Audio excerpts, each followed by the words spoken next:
я поняла, что очень боюсь выходить замуж. Если я вдруг женюсь, то это будет по большой любви и только от Бога. Это тот самый человек, за которого я 10 лет молюсь. Именно я, Жанна, ему нужна. Он дал идею написать на сайте знакомств анкету свою.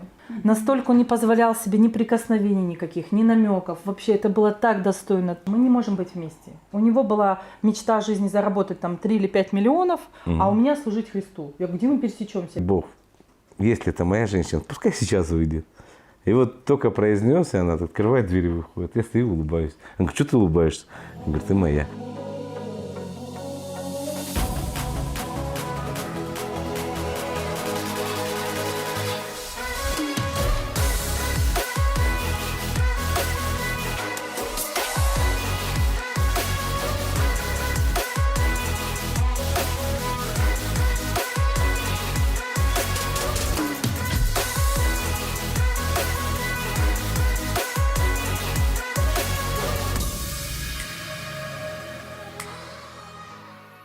Всем привет! Добро пожаловать на канал Питайкины, который теперь переехал в Казахстан. Спасибо большое! Очень приятно. Добро пожаловать. Спасибо. Мы в Казахстане и, более того, мы в Алма-Аты, в чудесном месте, в чудесном доме, в гостях у чудесной семьи, которую мы хотели бы вам представить. Эдуард и Жанна Ким. Очень приятно. Да, вы открываете у нас такой казахстанский сезон интервью, да, и мы очень рады, что у нас получилось с вами снять это видео. Мы так вперед забегаем немножко, но тем не менее.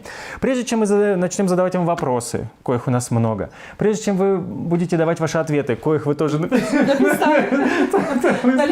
Да. Мы хотели бы познакомить наших зрителей с вами, вас с ними потом в комментариях познакомитесь. Но, короче, прямо сейчас небольшая видеовизитка. Эдуард и Жанна Ким женаты 15 лет. Они живут в городе Алма-Аты, а на вопрос, сколько у них детей, однозначного ответа дать не получится. Их то больше, то меньше, то потом опять больше. Вы все поймете во время интервью.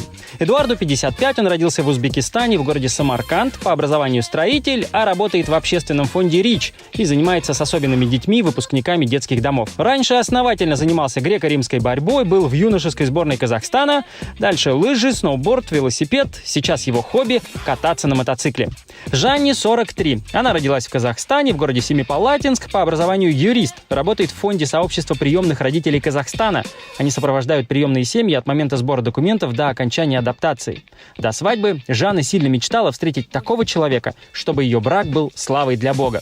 Любимый семейный отдых для них – поездка на озеро Алаколь. Целый месяц они все вместе живут в палатках и проводят время вдали от гаджетов, работы, интернета. Играют, поют у костра, делятся откровениями друг с другом. Эдуард и Жанна продолжают мечтать. Мечтают менять мир, делать его местом без насилия над детьми, давать сиротам шанс жить в семьях, мечтают, чтобы их дети были в Боге, могли служить и быть светом в этом мире. А еще у этой семьи есть очень интересная особенность. Они все время держатся за руки. Всегда. Уверен, вы тоже обратите на это внимание во время просмотра. Друзья, еще раз ваши аплодисменты нашим героям. Таран-таратан. Первый вопрос. Первый вопрос, конечно же, история вашей любви. Хотим знать, С чего все началось. Что я буду рассказывать? Да, конечно. Да. Если что, ты добавишь. Обязательно. Мужская история и правильная. Не, ну, на самом деле история у нас очень уникальная, а даже наши дети, и Эдуарда дети, потому что у него третий брак со мной, у него есть 2 дочери в первых 2 браках. Они все время просто рассказать ее снова и снова. И мне уже приходила идея записать как-то эту историю. Ну вот это мы и сделаем. Да, вы будете первыми На такими. память. Дело в том, что, начну про себя, если ты что-то захочешь, добавишь именно из своей истории. Моя мама служитель в церкви очень много лет, ее многие знают. И следственно из этого очень много людей было всегда у нас дома. И в какой-то период жизни своего взросления я поняла, что очень боюсь выходить замуж. То есть я видела очень много негативных моментов в браке, разводов, несчастий, предательств, насилия. И больше всего, что меня огорчало, что христиане, к сожалению, ничем не отличались. Да. И когда я столкнулась с тем, что и христиане не защищены от такой беды, то я начала с 18 лет молиться о том, чтобы Бог сделал мой брак славой на земле. Бог, сделай мой брак славой на земле. Да, круто. То есть я из Библии как-то выяснила, что все-таки Адам и Ева были созданы для любви, для радости на земле, да, не каких-то таких жутких вещей, предательств и всего остального. И эта молитва стала для меня, знаете, настолько важной. Я вообще очень люблю Бога, и нет ничего важнее не ошибиться. И каждый раз, когда кто-то делал предложение или начинал за мной ухаживать, и было уже много лет мне, то есть я вышла замуж в 28 лет. И я помню... Очень много лет. Ну, на самом деле, у нас же, да, 25-22, это уже вообще, да. Вот. И сейчас что-то меняется, дай бог. Да. И вы знаете, было интересно, что я помню момент, например, когда мне нравились люди, я говорю, ну, Господь, я точно верю, что это он, ну, все подходит, все там выше меня ростом, там служитель, бла-бла-бла. И такая сквозь зубы, Иисус, но вдруг это не от тебя. Если только это не твое, убери, пожалуйста. Да. И Бог убирал. Самое действенное. Слава Богу. И он вообще. убирал всегда, Да. как бы мне не было больно, как я потом бы не рыдала, да. И вот в такой какой-то момент появился Эдик, появился неожиданно. Мы собирались уезжать в Америку с семьей на постоянное место жительства. Мама у нас очень хотела там жить. Было много родственников, сейчас много родственников там остается. Вот. И я была на работе, мне шеф дал задание найти 3 специалистов. Я была его правой рукой, ассистентом, и мы никак не могли найти их специалистов. Там был прораб, архитектор, что-то бухгалтер, ну что-то вот такое. В строительстве. Да, в строительстве была архитектурная компания. И он мне сказал, позвал мне и сказал, короче говоря, каждая их зарплата твоя премия. Делай, что хочешь, найди людей. И я сидела ночью, до сих пор помню, думаю, Бог, ну помоги мне, ну где можно собрать столько народу, ну я не знаю. Вот, и благодарна Богу, он всегда был рядом. Он дал идею написать на сайте знакомств анкету свою. Я зашла на Mail.ru, написала анкету. Единственное, у меня было условие, не было моей фотографии. И для чего я там написала пометку «переписываться». То есть я написала все о себе правду, там 27 лет, там зовут так-то, такое-то высшее образование, там то-то, какие-то ценности, переписываться. Но вы представляете, какая прелесть, да? Молодая девушка, даже с фотографией кошки, это не важно. На утро было 360-370 писем. Ух ты. Это было просто чудо. И я, отвечая на эти письма, всем писала, да, здорово, а ты кем работаешь? Я там юрист, а ты вот это. И, короче, действительно, представляете, я нашла всех, и мужа так вот попался. Вот. И среди них был Эдик, он написал, ты реально хочешь переписываться? Я первый раз здесь вижу человека, который хочет переписываться. У меня очень не хватает общения.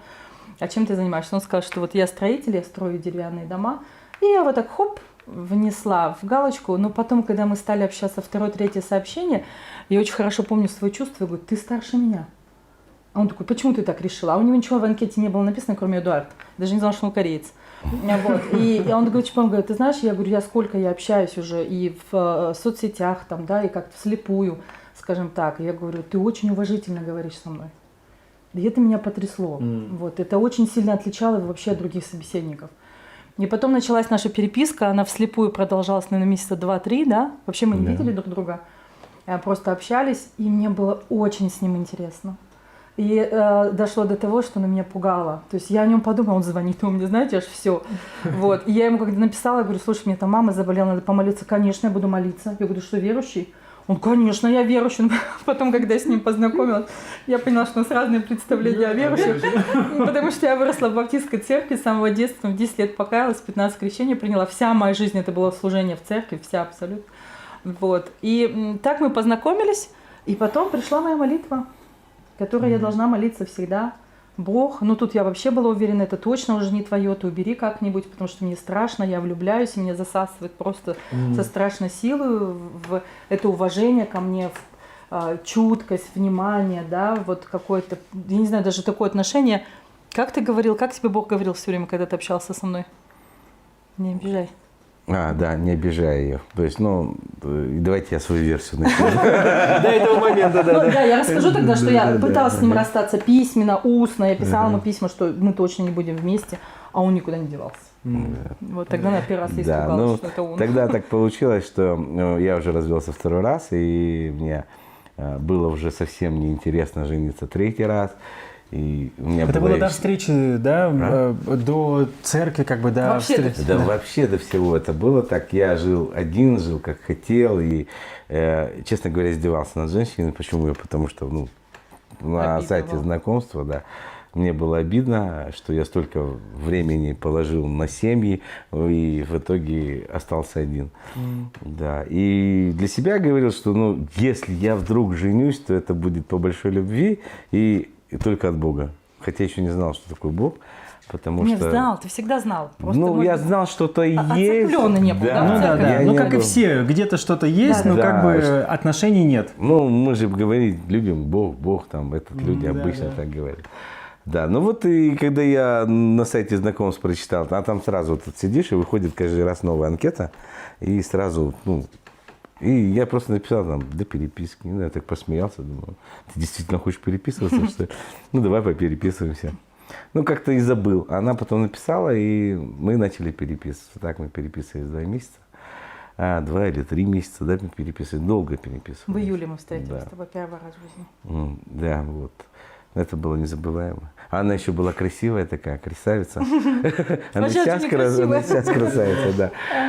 Сейчас-то еще лучше, чем тогда. Да. Мы Сейчас просто- ты апгрейденная, понимаешь? Да, корейской крови. Ну Но вот это было удивительно, да, что я, когда ему написала письмо, я говорю, слушай, мы не можем быть вместе. У него была мечта жизни заработать там 3 или 5 миллионов, а у меня служить Христу. Я говорю, где мы пересечемся? Это я сейчас понимаю, что запросто пересеклись, да, но тогда было сложно. И меня стало это пугать, что я молюсь, а он не уходит. И он был первый человек, у меня, знаете, еще такой тест был, когда это я услышала у одного пастора, мне это очень понравилось, потому что с детства слышишь, что нельзя выходить замуж за неверующих, нужно только в церкви, это уход от Господа. Это... Он так потрясающе ответил, он говорит, если для вас будет на первом месте не выйти замуж или жениться, а прославить Бога в своей жизни, то человек, который влюбится в вас, он влюбится в Христа внутри вас. Если для вас будет ценностью показать Его, а не решить проблемы своего одиночества, да, там, или несчастности какой-то. И я помню хорошо, что у меня всегда было, если кто-то начинал за мной ухаживать, и это был неверующий, если человек, я всегда говорю, в воскресенье в церкви я пою, приходи. Да, И там ни вот один не слышно. приходил. То есть все, для них это было как, пух, где еще, баптистская церковь, да ты что. Ну, какие такие сложности. И он первый, кто пришел. И я помню, когда я его увидела, мне стало так страшно, я сидела, смотрела на него на второй этаж, думаю, боже, неужели это он? Вот тогда первый раз я вдруг осознала, и закралась вот эта мысль, что это тот самый человек, за которого я 10 лет молюсь практически. да. Вы реально увидели друг друга только на первой встрече? Ну, то есть Конечно. вот фотки, там, Нет, там фотка кошечка. одна была. там- Одна была да. фотография за недели 2, наверное. У меня просто был свои, наверное, какие-то комплексы, связанные с моей внешностью. Я все время хотела, чтобы видели мою душу. Мне казалось, что она очень красивая. А когда видели внешность, все уже там не до души было. И я расстраивалась, поэтому свои фотографии никому не показывала. И только показывала, когда было уже интересно общаться. И вот когда мы 2 месяца прообщались, и он сказал, мне очень с тобой интересно. И у меня были разные тесты для него, все время его мучила. Расскажи мне, какой у тебя дом мечты. И он написал мой дом мечты. Я очень напугалась. Это было страшно. Или, например, помнишь, когда на 2-м свидании я тебя спросила, у тебя 2 дочери, ты, наверное, сына хочешь? Он говорит, да, очень. А он такой, и за рулем едет и говорит, у меня даже имя есть для сына. И я такая, стой, не говори. Я говорю, у меня тоже есть. Он такой, ну скажи свое. Я говорю, не надо, ты сейчас подстроишься. И я, ну и такая вот неспокойная, это знаете, как Гедеон, который над шерстью, под шерстью, в общем, все надо проверить. Вот. И я ему даю бумажку, говорю, пиши, закрывай. И вот представляете, я в церкви с 10 лет. Все мои родственники, все, да, то есть он вообще не ходил в церковь. Мы пишем из миллиона имен одно имя. Это имя нашего старшего биологического сына, да, Давид. Я когда открыла, мне было так плохо, чуть из машины не выкинула. Для меня это был знак. Вот эти знаки, да, что это единство. В браке невозможно жить без единства. И вот эти, или когда он попросил, помнишь, мы с тобой уже, по-моему, ты предложение сделал, да, и ты сказала, только обязательно одно условие. Мы построим дом и возьмем приемного ребенка. И у меня был шок. То есть вот эти какие-то такие вещи, да, знаковые, вот. Поэтому, ну и фотографию, да, мы прислали, мы увиделись. Я удивилась, что он кореец, он посмеялся, что я красавица. Она сказала, что мы должны пожениться и обязательно венчаться. И каждое воскресенье будем ходить в церковь. Это было ее условие. Я тогда сказал, да, хорошо. Ну да, ну пришлось, получилось так, что через полгода нашего знакомства он мне сделал предложение 9 декабря. То есть вы вот эти полгода, вы частью была онлайн-переписка, да, и потом Да, и еще часть, часть... потом встречи, да, потом там я с мамой пыталась Но познакомиться. это встречи с родственниками. каждый день. Это каждый день, потому что, вы знаете, дело в том, что в первое же свидание я очень, у меня где-то наследственность, у меня отец прокурор, и с детства у меня опасность, везде опасность, имя не говорить, фамилию, чтобы никто не знал, как-то, ну, там свои сложности были. И поэтому у меня очень развит инстинкт самосохранения, он гиперразвит. И когда я в 1:00 ночи очнулась на свидании, что я смотрю на ночную Алмату где-то вообще с человеком, которого я знаю 2 месяца. У меня как все умерло, я так тихонько к нему подошла, говорю, домой надо. Он такой, да. Сел и привез, и я пришла домой, помню, молиться начала, говорю, Иисус, я больше с ним никогда не встречусь, потому что я обо всем забыла. Настолько было с ним безопасно, настолько он не позволял себе ни прикосновений никаких, ни намеков. Вообще это было так достойно, так уважительно ко мне, что я отключилась, вообще забыла, что я дала слово, все, больше никаких свиданий. И, конечно, на следующий день в 12 часов мы уже было новое свидание. А вас не смущало, что он дважды был женат? и Конечно, что- страшно. Вы что, Юля, это вообще... Но это отдельная история. Я чуть-чуть ее застрону, потому что, наверное, это, знаете, это самый сильный толчок в моей жизни с близости с Господом. Вот с этого момента, я его хорошо помню в жизни, я никогда не сомневалась, что Иисус, Он только мой. Что Он всегда будет со мной говорить, вот я, именно я, Жанна, Ему нужна. То есть не так вот Бог всей церкви, или там всего народа, это да, но и мой. То есть я вот именно со своей историей. И я хочу этим поделиться, потому что для меня, может быть, для кого-то это будет тоже таким, знаете, поддержкой и чудом. 9 декабря он мне сделал предложение, 14-го мы всей семьей улетели на постоянное место жительства в Америку. И это для меня было, вообще, наверное, для каждой пары это классно расставаться до того, как пожениться. Потому что это хорошая проверка чувств. И именно в Америке я поняла, что жить я без него не могу. Что эта часть меня осталась там. Я вообще плохо помню свою, там, 2-3 месяца, сколько я пробыла. Но суть была в том, что мне было страшно возвращаться. И у нас была договоренность, что мы должны были прожить там 3 года, чтобы получить документы, и мы могли ездить, гражданство и так далее. Я пригласила его на гостевую и всех предупредила родных, что если его не выпустят, я вернусь в Алмату. Но, естественно, вы представляете, для моей мамы, для близких в Казахстане никого не осталось. Нет жилья, нет работы, финансов, да, нет близких никого, только в России, в Америке. Он 2 раза женатый, да, то есть у него дети и так далее. И мама мне все время говорила, что да он с тобой не будет ценить этот брак. Ну, в смысле, на что ты рассчитываешь вообще? И они прям мне такой бойкот хороший устроили. Я очень сильно стрессанула там в Америке. Я осталась одна. То есть они все от меня отвернулись и сказали, хочешь езжать в свою Алмату, езжай. Вот, ну вот.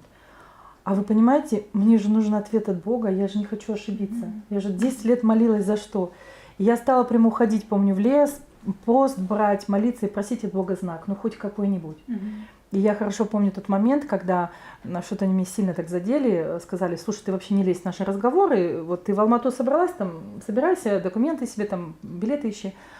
И я помню, я ушла, заплакала, встала на колени и сказала, я не уйду отсюда. Вот пока ты мне дашь ответ, возвращаться мне в Алмату или нет, я не уйду, потому что мне страшно. Они его не знают, я его знаю. И я знаю, что этот человек никогда не ходил в церковь, он не знает, что такое жить с Богом. Он знает его, но он не встретился с ним близко, он знает, что он есть. И это совсем другая жизнь, я не хочу себе такой жизни. Я хочу, чтобы в браке было единство в духе, чтобы вместе молились, благословляли детей, да, чтобы пели, чтобы прославляли. То есть для меня вот моя жизнь, вот то, о чем я мечтаю. И я помню, села на колени и открыла Библию, и молилась, вот так открыла. И мне потом часто говорили, гадать на Библии нельзя. Я говорю, вы знаете, Бог с искренним поступает искренне. Он всегда смотрит на сердце. Для меня в тот момент был важен только один вопрос. Я даже забыла про свою любовь на тот момент, да, насколько он мне был дорог. Я молилась только за одно, чтобы была его воля. Я говорю, Бог, я хочу твоей воли. Ради этого, пожалуйста, скажи, возвращаться или нет. И вы знаете, случилось чудо. 90% Библии написано к мужчине в мужском роде. И когда я открыла, это было место Иеремии, 31 глава, 21 стих. Постараюсь все наизусть вспомнить. Я вообще его учила, это на всю жизнь со мной. До сих пор говорю, мурашки по коже. Он звучал так. «Поставь себе путевые знаки, поставь себе столбы. Обрати сердце свое на дорогу, на путь, по которому ты шла. Возвращайся, возвращайся, Дева Израиля, во все города, из которых ты вышла. Ибо Бог сотворит на земле нечто новое, жена спасет мужа». Вау. Вау. Это было уникально. Я не удивлюсь, если он в Библию добавил это место для меня. Потому что он не просто ответил, что мне делать, он дал обетование, которое исполнил. И я помню в тот момент, я не дышала, вы знаете, это было такое чудо. Я замерла, я пересматривала еще раз, я открывала Библию, трогала, ну как это? В женском роде ко мне, сказать, чтобы я вернулась, дать обетование, что жена спасет мужа. И я тогда сказала, Господи, а вдруг он меня бросит, а вдруг он будет меня избивать, а вдруг он будет пить, гулять? Я услышала, ну может. Я говорю, ты серьезно? Он такой, ну да, он же человек, я же не могу отвечать за него. Я говорю, хорошо, если я останусь в Америке, я не выйду никогда замуж, умру старой девой, не рожу детей. Он говорит, да ну нет, ты красивая, молодая, куча парней, запросто выйдешь замуж. Я говорю, они будут надо мной издеваться? Нет. Я говорю, в чем подвох? Вы знаете, ответ меня потряс. Он говорит, потому что если ты останешься здесь, это будет твое желание человеческое. А он – это мое. После этого я вернулась. Ой-ой-ой. Все, уже можно заканчивать. Спасибо. Ну, это правда чудесно. Теперь вы знаете, Бог чудесен. До свидания. Вот. Слушайте, ну подождите, это просто такая сильнейшая история. Но с вашей стороны. Эдуард, вы были, ну вот, ранены 2 браками уже. И как вы говорите, что не хотели уже И жениться. женитесь только по большой любви, Да, да. И и что, тут и как? вы делаете предложение. Да, но вот так получилось, что как бы, когда я ее повстречал, уже я не находил себе покоя. Ну, на самом деле, пока она рядом была, было все нормально, вроде бы. А потом, когда уехала, было сложно. А я в то время один же, ну, жил как хотел. Там работа, спорт, горы, сноуборд, там, велосипеды, кони, лошади, там все что угодно, да. Ну, то есть развлекался. И она мне все время спрашивала, ты скучаешь? Я говорю, да нет, вообще никогда не скучаю. очень Ни по искренне. детям, ни по родственникам, никогда не скучаю. Мне достаточно времени для того, чтобы себя развеселить. Много. А тут получилось, что она уехала, и такое ощущение, что что-то в жизни потерял. Что-то ушло. Но в то время тогда, когда мы начали встречаться, я просто тогда недорассказал, что у меня в голове всегда стучало. Это я понимаю сейчас, что это был Бог. Не обижай ее, у тебя было достаточно много женщин. Не трогай ее, не обижай. И это было постоянно в голове. Не трогай, не обижай. Да, и ну, мы как-то вот встречались, там, общались, двигались, что-то там. Я помню, как я Да. пела на балконе. Да. Ответ был, получил ответ. Да, и она была на балконе, я уходил там к ребятам на районе, у нас там общались мы. Это было И- свидание одно. Он меня привез Да. на Медео показать, там, где живет. Да, И оставил мне одну. оставил, закрыл и ушел. Да, и я сидела, там с пела, ребятами прославляла Бога, потому что не знала, что дальше делать. Ну, что ты хотела, Жанна, с неверующими встречаешься, ну, какое ты хотела уважение. Ну, и сидела, пела, Да. одна. А мы с ребятами там пока посидели, пообщались, это часа 1,5 прошло, наверное, тут вспоминаю. Прихожу, она сидит на балконе, поет, прославляет, плачет. Ну, я так посмотрел, думаю, ну, ладно, пой. Сел и сижу, жду, когда она выйдет. Сижу, жду, а в голове мысль, я говорю, Бог, если это моя женщина, пускай сейчас выйдет. И вот только произнес, и она открывает дверь и выходит. Я стою, улыбаюсь. Она говорит, что ты улыбаешься? Я говорю, ты моя.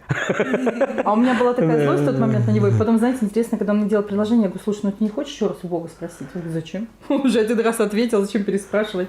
Это Да. было интересно. Ну да, и потом уже, когда я вернулась, вот Ну, тогда когда начались. ну, там уже такие пошли, ну, как бы сказать, мне надо было ее честь спасать, потому что она приехала сюда, зная, что здесь никого нет, ни родственников.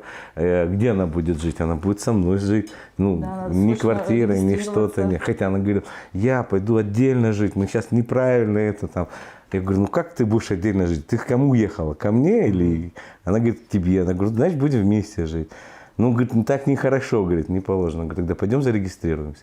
И мы пошли зарегистрировались. 20 Да, апреля. 20 А апреля. венчать нас никто не хотел. И потом стали искать церковь, кто бы нас Потому венчал. что- Вы не поверите, сколько церквей мы Мы, обошли. наверное, 7 или 8 церквей обошли. Это было ужасно, потому что если бы я вернулась к баптистам, то меня бы отлучили от церкви. Да, потому что он в православии крещеный, его бы надо было перекрещивать. Когда мы обратились к православным, потому что для меня деноминация вообще не имеет никакого значения. А нам сказали, ну тогда ты перекрещивайся, потому что у нас баптистское крещение не ну, это вообще. И я помню, вы знаете, это было Пошли такое к одним ужасно. корейцам. Я разрыдалась, сказала, Иисус, да что ж такое, ну благослови ты нас сам, ну мы хотим этого, да.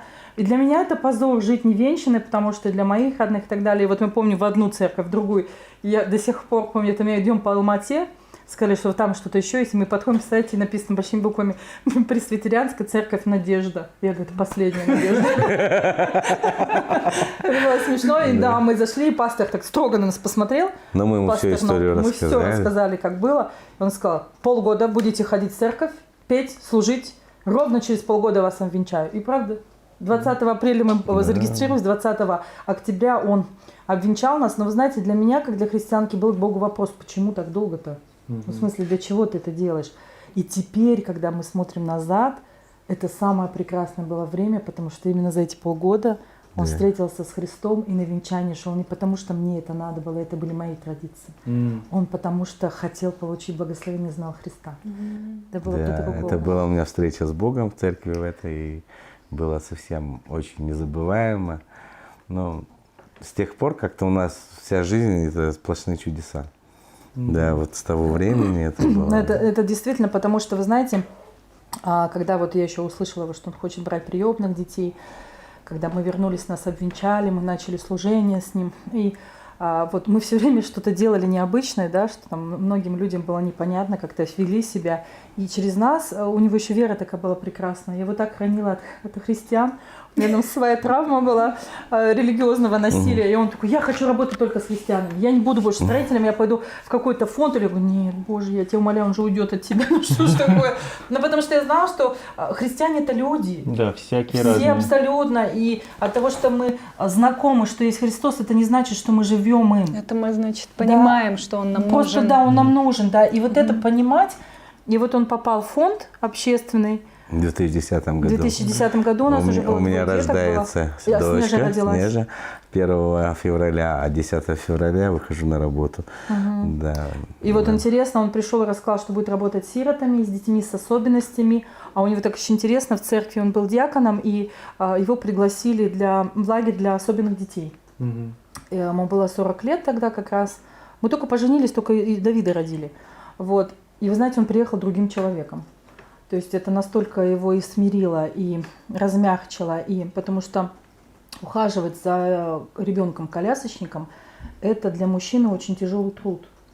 То есть это не просто быть с ним, купаться с ним, это чистить ему зубы, там, не знаю, вытирать ему попу, да, помогать ему одеться, кормить его, да, ускладывать его спать. То есть это колоссальный труд. И, в общем, из-за того, что мы вот для себя взяли, что мы хотим взять приемных детей, и Эдик пошел на фонд работать, мы с ним только договорились, я говорю: давай выполним твое обещание, да, построим дом, потом мы возьмем приемного ребенка. Потому что у нас была однокомнатная, очень маленькая на Медео, и уже было 2 детей. То есть было сложно. Финансово, у него была очень маленькая зарплата. Вот. И через год, наверное, да? Да, через год или 2 он принес мне фотографию домой. Идет, показывает фотографию, говорит: Жан, пожалуйста, посмотри. Я говорю: я не буду. Он говорит: я тебя очень прошу. Я говорю: я не буду, мы договорились. Ну, потому что я знаю свое сердце. Если я увижу, я уже не смогу, да, А что-то. я еще не все знал про нее. Вот. И да, не знал все мои способности, да, Да-да-да. таланты. Мы просто сели, он показал девочку, он говорит: понимаешь, это детский дом для умственно отсталых, а она здоровая, она все понимает. Давай заберем ее себе, ей 6 лет. И мне надо было месяц, чтобы решиться на это. Я говорю: понимаешь, ты уйдешь на работу, дом буду я. И я одна, у нее в Казахстане никого нет. И на Медео у меня были там близкие какие-то, но практически никто не приезжал, и все время была одна. Вы знаете, вот хочу это отметить, это нас спасло наш брак в какой-то плане. Вообще совет всем, вот если в Библии сказано отлепиться от родителей, прилепиться к жене, вот это надо исполнять полностью.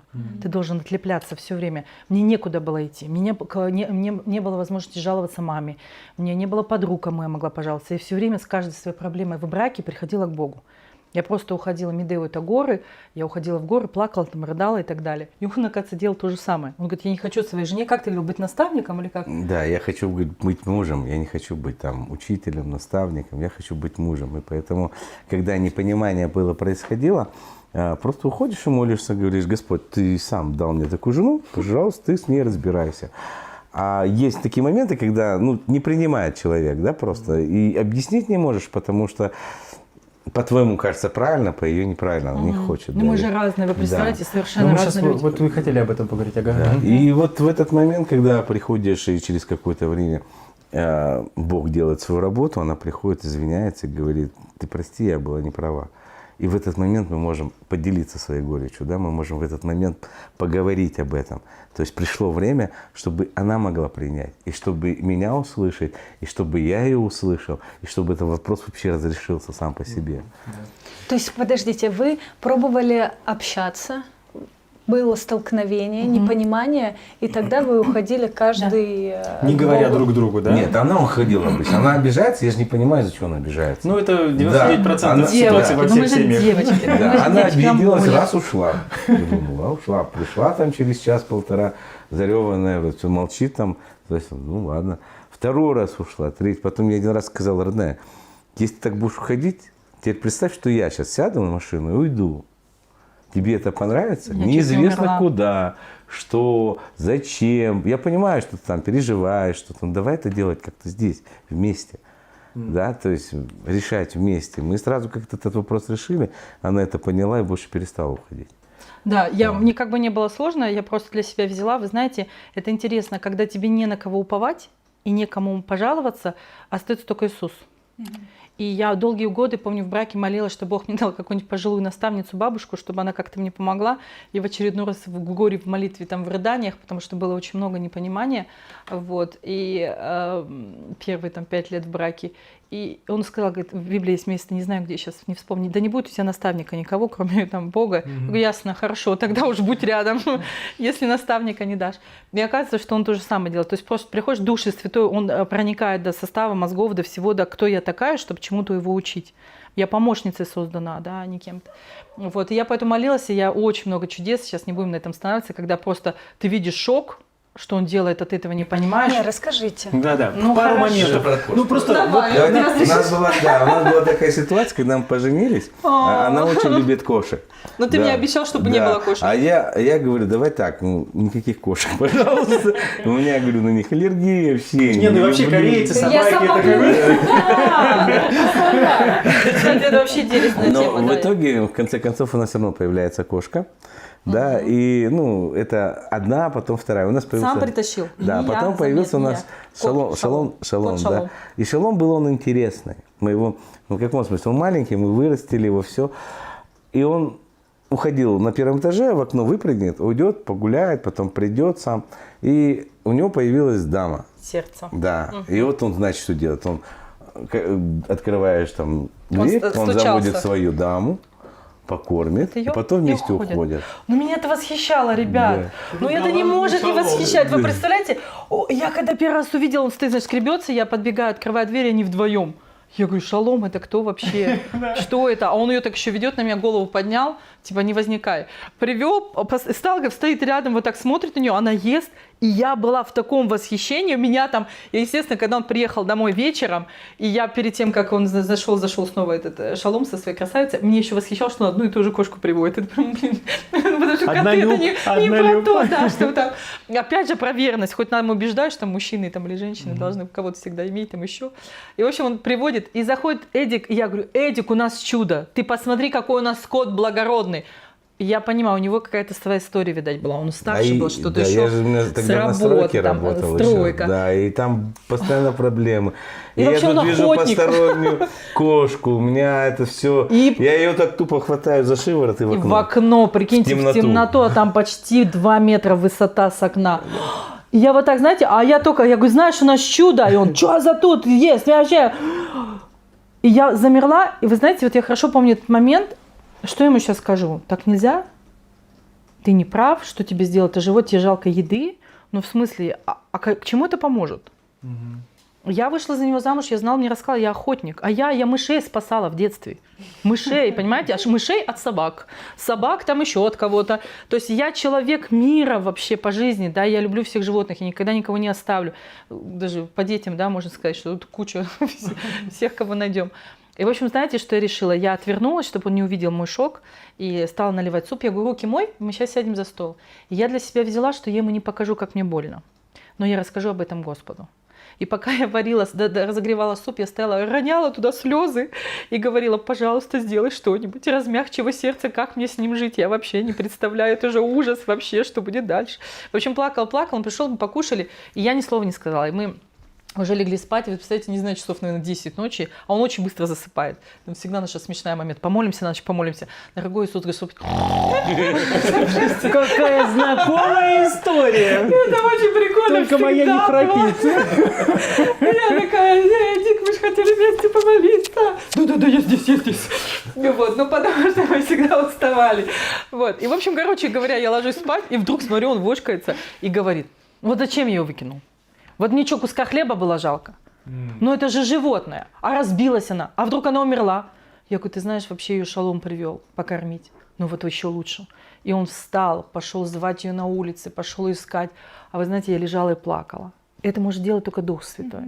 Потому что это на таком глубинном уровне, да. У нас сейчас дома 2 кота, кошка и котенок. Это просто про то, как Бог меняет, да. И всех притащил я. Всех привез он. Вот, и вы знаете, это было удивительно, потому что утром мы уснули, и никого не нашел. И утром я проснулась от его крика радости. Наконец-то ты живая, ну заходи, иди ешь. То есть он проснулся, он услышал, что Шалом просится домой, открыл, и он ее привел. И это было, я с тех пор поняла, что Дух Святой, когда мы ему приносим своих любимых, детей, мужей, жен, он делает в такой этой степени, на таких глубинах, которые мы не можем никогда сделать. Это непередаваемо. Вот поэтому, наверное, такая история, если она Слушайте, интересна. ну круто. То есть рецепт выхода из этой ситуации был в том, что вы не стали эмоции сразу выливать вот сюда, предъявили все то, что ничего, первое у нас да. приходит, какая-то реакция, да? Вы это удержали, принесли Богу, и Он решил этот Всегда вопрос. ли вы так действуете? Ну нет, конечно, мы же живые. Вот, потому что, вы поймите, мы очень разные. То есть, если смотреть даже вот сейчас я преподаю Не, вы говорили, да, мы вообще вы просто... красивый, он кореец, мы понимаем. Дети, помню, дети говорили, бабушка, помню, ему мама такая говорит: Енох, ты кто по нации? Он такой стоит: я не знаю. Он говорит: папа кто? Кореец, а мама красавица. Я говорю: самая лучшая нация. Мне все нравится вообще. Вот. Но Это дело в вообще том, Давид говорил. Давид говорил, не Енох. Да. Вот. И дело в том, что когда разные сходятся, вы понимаете, он моя сила. Я его нежность, его чувствительность, потому что ему не хватало этого, мне никогда не хватало смелости. Если бы не было его, я бы никогда не сделала то, что я делаю сейчас. Потому что это он моя скала, это он, в нем Бог дал мне вот всю любовь, всю нежность, безусловную любовь, которую я до этого никогда не испытывала ни в своей семье, ни в церкви, нигде. Первый раз в жизни я испытала безусловную любовь только с ним. Когда я там накосячила, прошла просить у него прощения, сижу, рыдаю, он только меня обнял, говорит: больше не делай так, пожалуйста. Я такая: хорошо. Он говорит: ну пошли кушать. А я так сижу, говорю: Все? и? Да. А он такой: чего? Я говорю: как кушать? Он такой: ну а что надо делать-то? Я говорю: ну ругаться, там, не ругаться, знаю, да, что-то да. сказать, там, ну то есть вот пока ты не будешь, ты вот там что-то не можешь. Он такой: у тебя странное какое-то понимание любви, ты же осознала, это же главное. И я была потрясена вообще. Я была его любовью, его вот этой преданностью. И потом мы еще попали на семейное служение. Это нас спасло. У нас есть потрясающие друзья. Было служение в церкви семейной. Мы 3 года к ним ходили. Мне кажется, мы их достали. Мы самая долгая была пара на их пути. Мы 2 детей у них родили дома практически. Вот. И они нам помогли, потому что, когда мы пришли, я услышала в церкви, что вот семейное, набирается семейное служение, кто хочет прийти. Я говорю: давай сходим. Он такой: зачем? У нас все идеально. У нас все нормально. Я говорю: ну давай сходим, ну пожалуйста. Ну не все, как ты думаешь на самом деле. Я говорю: ну давай, пойдем. И мы пришли, и вот там вот я смогла открываться, делиться. Вот, он смог меня начать понимать. И на самом деле только сейчас я, например, научилась, что я говорю про свои чувства. Я говорю не просто там: слушай, я не могу смотреть фильмы про войну, пожалуйста, не включай. Да, нет, я рассказываю, что я чувствую, когда я смотрю это.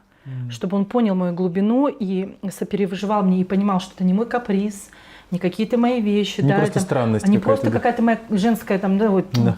Нет, это очень глубоко из моего детства, да, и, пожалуйста, мне становится плохо. То же самое он, если он приходит, говорит: слушай, пожалуйста, ну не повышай на меня голос никогда. Мне очень больно, я мужчина, это недостойно жены, это недостойно вообще отношений в браке. И он меня научил 2 правилам, это было самое чудесное, наверное. Он говорит: я уже потерял 2 брака, пожалуйста, пообещай мне, что ты будешь говорить со мной. И это было удивительно, потому что мужчины, это наоборот, мне кажется, про то, что вообще не хотят не слушать. И он пришел, говорит: если ты не будешь говорить со мной, я не смогу тебя понять. Ты пойми, мы разные, мужчины и женщины очень разные существа, мы думаем по-другому, мы видим по-другому, говори со мной, рассказывай. И 2 правило, которое он мне сказал: есть слова, которые никогда нельзя говорить в браке. Это: давай разведемся, я тебя не люблю, ты некрасивая или некрасивая, или какие-то физические там недостатки, да, и неуважение, оскорбительные слова или что-то. Как бы вы ни ссорились, что бы вы ни говорили, никогда не произносите этих слов. Потому что он говорит: мы потом помиримся. Да, это не уйдет. А это не уйдет, это будет разрушать наше сердце изнутри, и дьявол будет работать, пока трещина не станет пропастью. И тогда будет поздно. Да. И вот это я запомнила, это он очень мудрый. И это вот такое благословение мое, да, что вот столько мудрости в нем было. Я все время болтала, вот, и все время делилась с ним. Поэтому, когда мы начали с приемными детьми, это был как с котами он. Он принес первого ребенка, фотографии. Вот. И вы знаете, на самом деле эта девочка к нам не попала. Это была девочка-узбечка. Ему пришлось увезти ее, помочь увезти ее Да, к ну ее это- родственникам. Это была проверка, на самом Это деле. была от проверка. Бога. Насколько мы готовы, насколько мы хотим, и правильно это вообще желание у нас или неправильно. А так получилось, что я увидел этого ребенка, работая в общественном фонде с детскими домами. Я там еще был как раз координатор этого детского дома. И я постоянно переписывал, общался с ними, двигался. И вот эта девочка запала как-то так. Я пришел, Жанне, говорю, давай, может быть, посмотришь. Мы же хотели взять. Ребенок там просто умирает, ну, типа говорят. Там все умственно отстала, она нормальная. Она понимает, да, она Да. здоровая.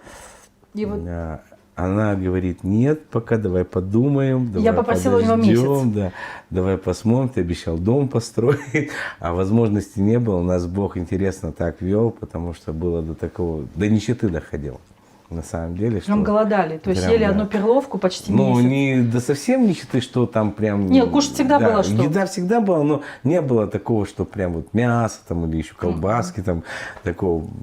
Хлеб, Тяжело. перловка, там, кефирчик и так далее, яйца. Ну, вот по мелочи. И когда мы смотрели на этот, я понимал, что хорошо, давай. Потом она через месяц говорит, ну, давай. Узнавать, начинай Давай узнавать. я расскажу, что было за этот месяц. Да. Потому что, вы знаете, очень легко говорить, конечно, мы всех поможем, да, вы давайте молиться, давайте там что-то делать, надо помогать. А когда это тебя сейчас касается, прямо сейчас ты должен что-то решить, это очень страшно. Потому что ты же не какой-то глупый, а ты несешь ответственность, ты понимаешь, да, что это такая близость с Богом должна быть. Да, у него зарплаты нам не хватало даже на семью, на нашу. И я понимала, что в однокомнатной нам не дадут даже оформить ее. Вот. И когда он стал работать в фонде, вот этот месяц он мне дал молиться. Вы знаете, дело в том, что в очередной раз, там, ухаживая за детками, укладывая их спать, я услышала в новостях, что где-то в каком-то детском доме изнасиловали ребенка, маленького совсем, там, 3-летнего. И вот представляете, с одной стороны там Давид спит, ему тогда было, ну не знаю, это был 11-й год, что-то ему 5 лет, наверное, было. А, нет, даже меньше, нет, 3 годика ему было, да, 3 года, Снеже годик. И, в общем, я не могла встать, я рыдала. Я хорошо помню этот момент, я рыдала, вот знаете, с закрытым ртом, меня все трясет. Я говорю, Иисус, ты почему ничего не делаешь? Убивают детей в детских домах, насилуют. Ты почему ничего не делаешь? Ты куда, Бог, смотришь? У меня там было столько возмущения. Я плакала, я кричала, я возмущалась. Мое сердце матери, оно просто умирало. И вот этот крик, почему ты ничего не делаешь? Почему ты ничего не делаешь? И потом я устала, я замолчала, вот так, знаете, себя обмякла. И вдруг в этой тишине такой, в дуновении ветра, я услышала, говорит, ты уже все сделал, я тебя создал. Что делаешь ты? Ты ходишь, жалуешься, что у тебя однокомнатная, ты ходишь, молишься в свою церковь. Что ты конкретно сделала? Чем ты рискнула? Что ты предприняла ради этих детей? Я тебе дал все, чтобы ты могла изменять их жизнь. И вот это, наверное, было таким, он вернулся домой, я говорю, все, я готова. Мы заняли деньги, у нас вообще всегда с деньгами, это самые смешные моменты. Нет, подожди, там не так было. Она сказала, готова, говорит, давай, ну, иди, разговаривай, я иду к директору вообще детского дома, разговариваю насчет этой девочки, он говорит, ничего не получится. Я говорю, в смысле? Говорит, она узбечка. Ее, говорит, мама приехала на заработки, а ребенку было там месяцев 5-7, наверное. Вышла, говорит, подруги оставила, вышла, говорит, на работу, ее машина сбивает и убивает ее. Подруга с ней 3 дня посидела, матерь не нашла, пошла ее подложила в больничку. В больницу ее забрали, но подложила с документами, а там написано, что она узбечка. Да, и нам, говорит, мы ее сколько могли держали, говорит, а сейчас депортировать будем. У меня был такой вариант, что, я говорю, давайте я ее отвезу. И вариант, что если они, зная, что здесь у них есть внучка там, а там был у нее отец, который сидел у этого ребенка, а потом бабушка, дедушка, и в таком, вообще, да, почти в таком возрасте, ну, может быть, на пару лет старше меня, такие нормальные. У меня был интерес, почему они не хотят забирать. Я говорю, давайте я свожу. Он говорит, да, пожалуйста, говорит. И я помню, собрался, отвез вместе с их там преподавателями, как их называют там. Приехал туда, съездил в Андижан, это в Андижане аж туда. И интересно, что Бог вот выстроил всю дорогу, даже людей дал, которые меня сопровождали. Полиция там сопровождала, парнишка из полиции говорит, услышал, что я хочу сделать. Он говорит, давайте я сопровождать буду. И вот мы ездили в Андижан, встретились с родственниками, поговорили, пообщались с ними, да. Они говорят, нет, наша кровинушка мы никому не отдадим. А я им говорю, если у вас нет возможности, мы можем просто ее воспитывать. Нам не надо ее переоформлять или еще что-то делать. Нам достаточно доверенности. Но они сказали, нет, мы ее заберем. Ну, вот интересно, да, он приехал домой один. То есть я вот эту всю неделю в итоге она молилась. там осталась у них. Да, она осталась у них, он отвез. И вот девочка, в принципе, с нами не была, но мы все равно ее считаем нашей дочерью, одним из наших детей, потому что мы молимся за нее все эти годы, и она была началом. Он вернулся, и мне надо было выдохнуть, как фу, а я не смогла. И я перестала, помню, спать, и тогда был, помнишь, наш разговор, что мы не сможем выбрать. Я говорю, слушай, нам надо что-то делать. Я говорю, Бог, что ты хочешь? Я не могу жить, как раньше. Все, мое сердце что-то там перестроилось. Вот, и мы сели с ним, и он говорит, как будем оформлять, давай узнавай юридически, какие документы нужно там с детей взять. И я говорю, понимаешь, я пришла, помню, мы молились с ним, я плакала, говорю, я не смогу выбрать. Если мне приведут 10, я возьму 10.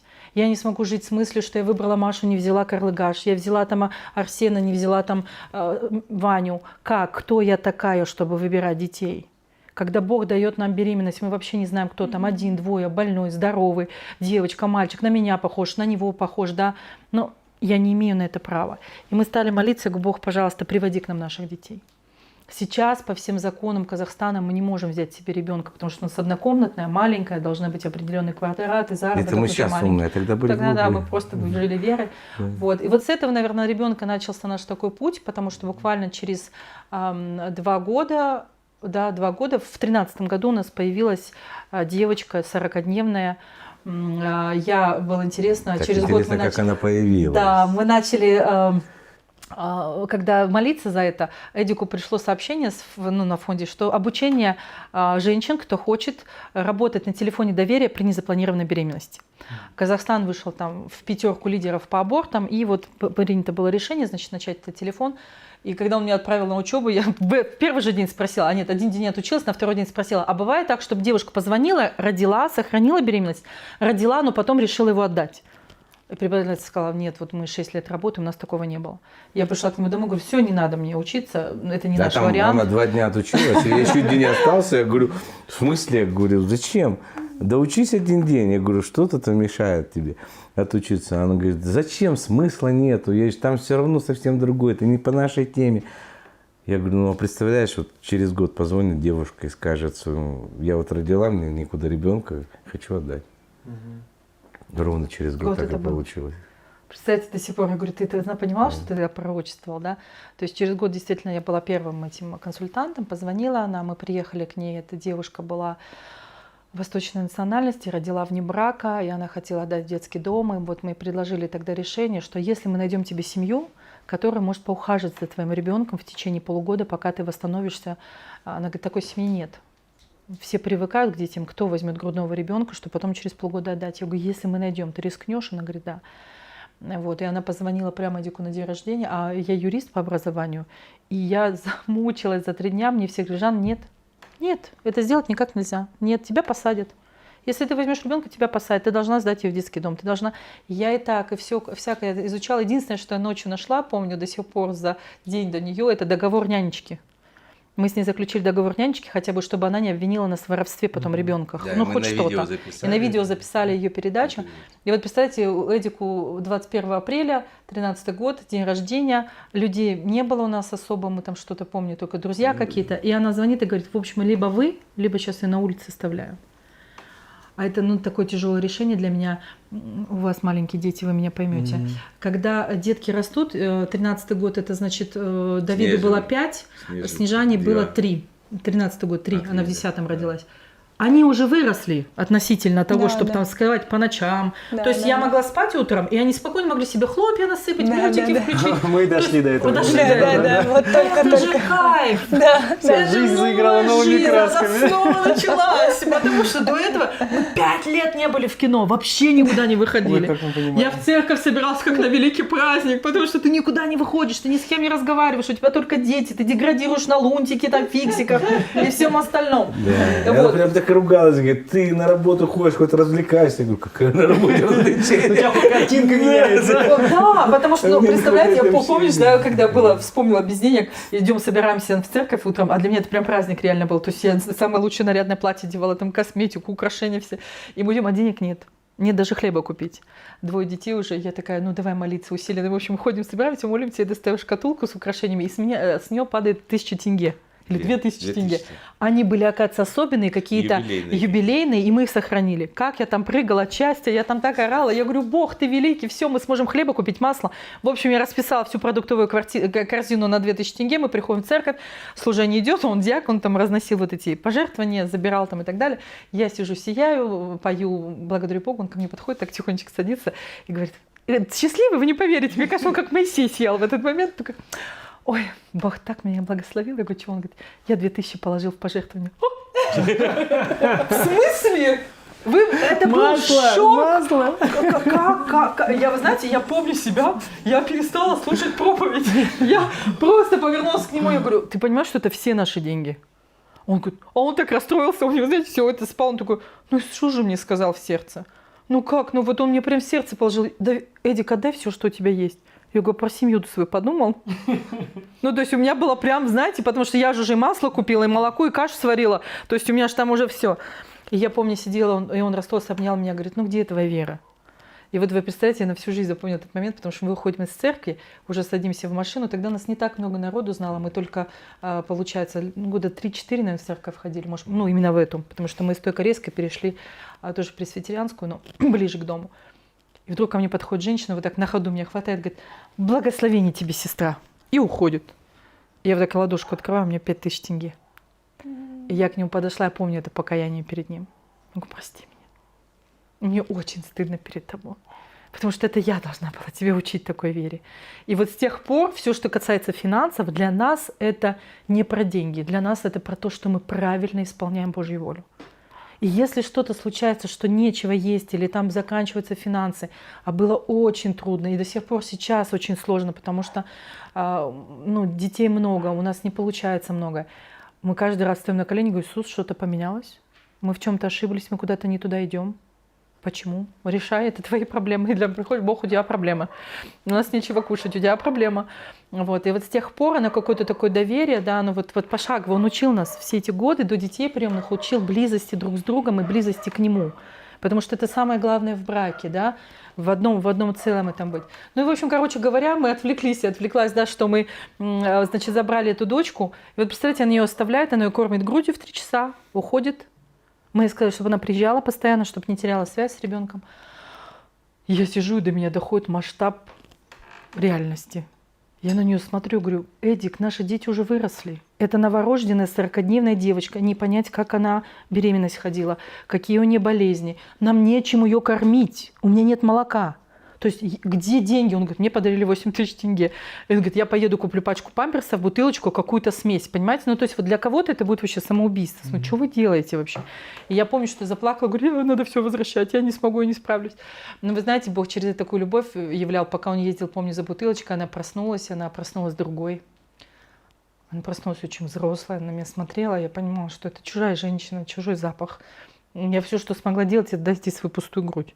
То есть она на моей пустой груди висела, как на пустышке, потом он принес, она смотрела на меня вот этими глазенками своими, и я просто ее благословляла, я просто за нее молилась. Я говорила, все будет хорошо, ты не расстраивайся, пожалуйста, в твоей жизни все будет замечательно. И так она осталась. Мама ее пропала, появилась только через год. Через год написала сообщение, я хочу ее забрать. То есть мы ее искали, потому что юридически было очень опасно. Вот. У Аяши были очень тяжелые здоровья, аллергии очень много. Я забеременела, енохом должна была родить. Вот. И в этот момент приходит просто сообщение. Представляете, вот как гром среди ясного неба. Я передумала, я заберу дочку. Это сколько она уже прожила у вас? Почти год ей было. Это был январь, конец января. Я до сих пор помню даже. Вот. А она родилась 10 марта. Друзья, привет! Спасибо большое, что смотрите это интервью. Я просто хотел коротко напомнить вам, что если вдруг где-то внутри вас проснется непреодолимое желание поучаствовать как-то в работе, в нашем проекте, вы всегда можете это сделать, поддержав нас финансово. Есть несколько возможностей. Мы подготовили как, откуда, из разных стран, из России, не из России, на постоянной основе. Например, у нас есть Patreon, где вы можете, ну так, стать нашим партнером и просто каждый месяц по чуть-чуть жертвовать на наш проект, и мы сможем расти, уже как-то рассчитывать на эти деньги, какие-то бюджеты составлять и как-то расширяться и расти. Ну или можно разовое пожертвование тоже на карту скинуть или что-то такое. Мы любой помощи очень благодарны. Если вы обращали внимание, в конце каждого видео интервью с семьями мы сделали такую небольшую благодарность. Мы как бы и хотели очень поблагодарить, но не хотели лишать вас благословений. То есть мы пишем имя и первую букву фамилии, чтобы вы сами поняли, что вы там есть, и мы вам очень благодарны, но не пишем во всеуслышание, кто нам, чтобы левая не знала, что делает правая. Ну, понимаете, да?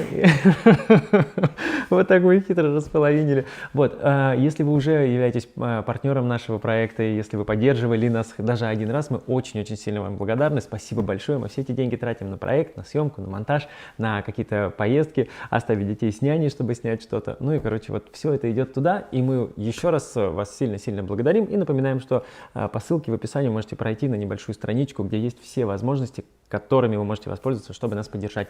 Я сказал все, что хотел. Смотрим дальше интервью. И вот вы такие верующие в церкви. Вы же за год, но это же максимально прикипели Она к папу ребенку. назвала. Первое слово он сказал папа. Да, Да там было вообще просто, во-первых, было очень сложно. Она была беременна, и у нее жуткий токсикоз. И она вот 3 месяца, это грубо не вставая. То есть она не ела, не пила, только могла пить из-под крана. Я говорю, моя козочка. Как козочка, только так какая почему-то разница, со локала. стакана Я или не вот. знаю, не могла пить. Это токсикоз, да.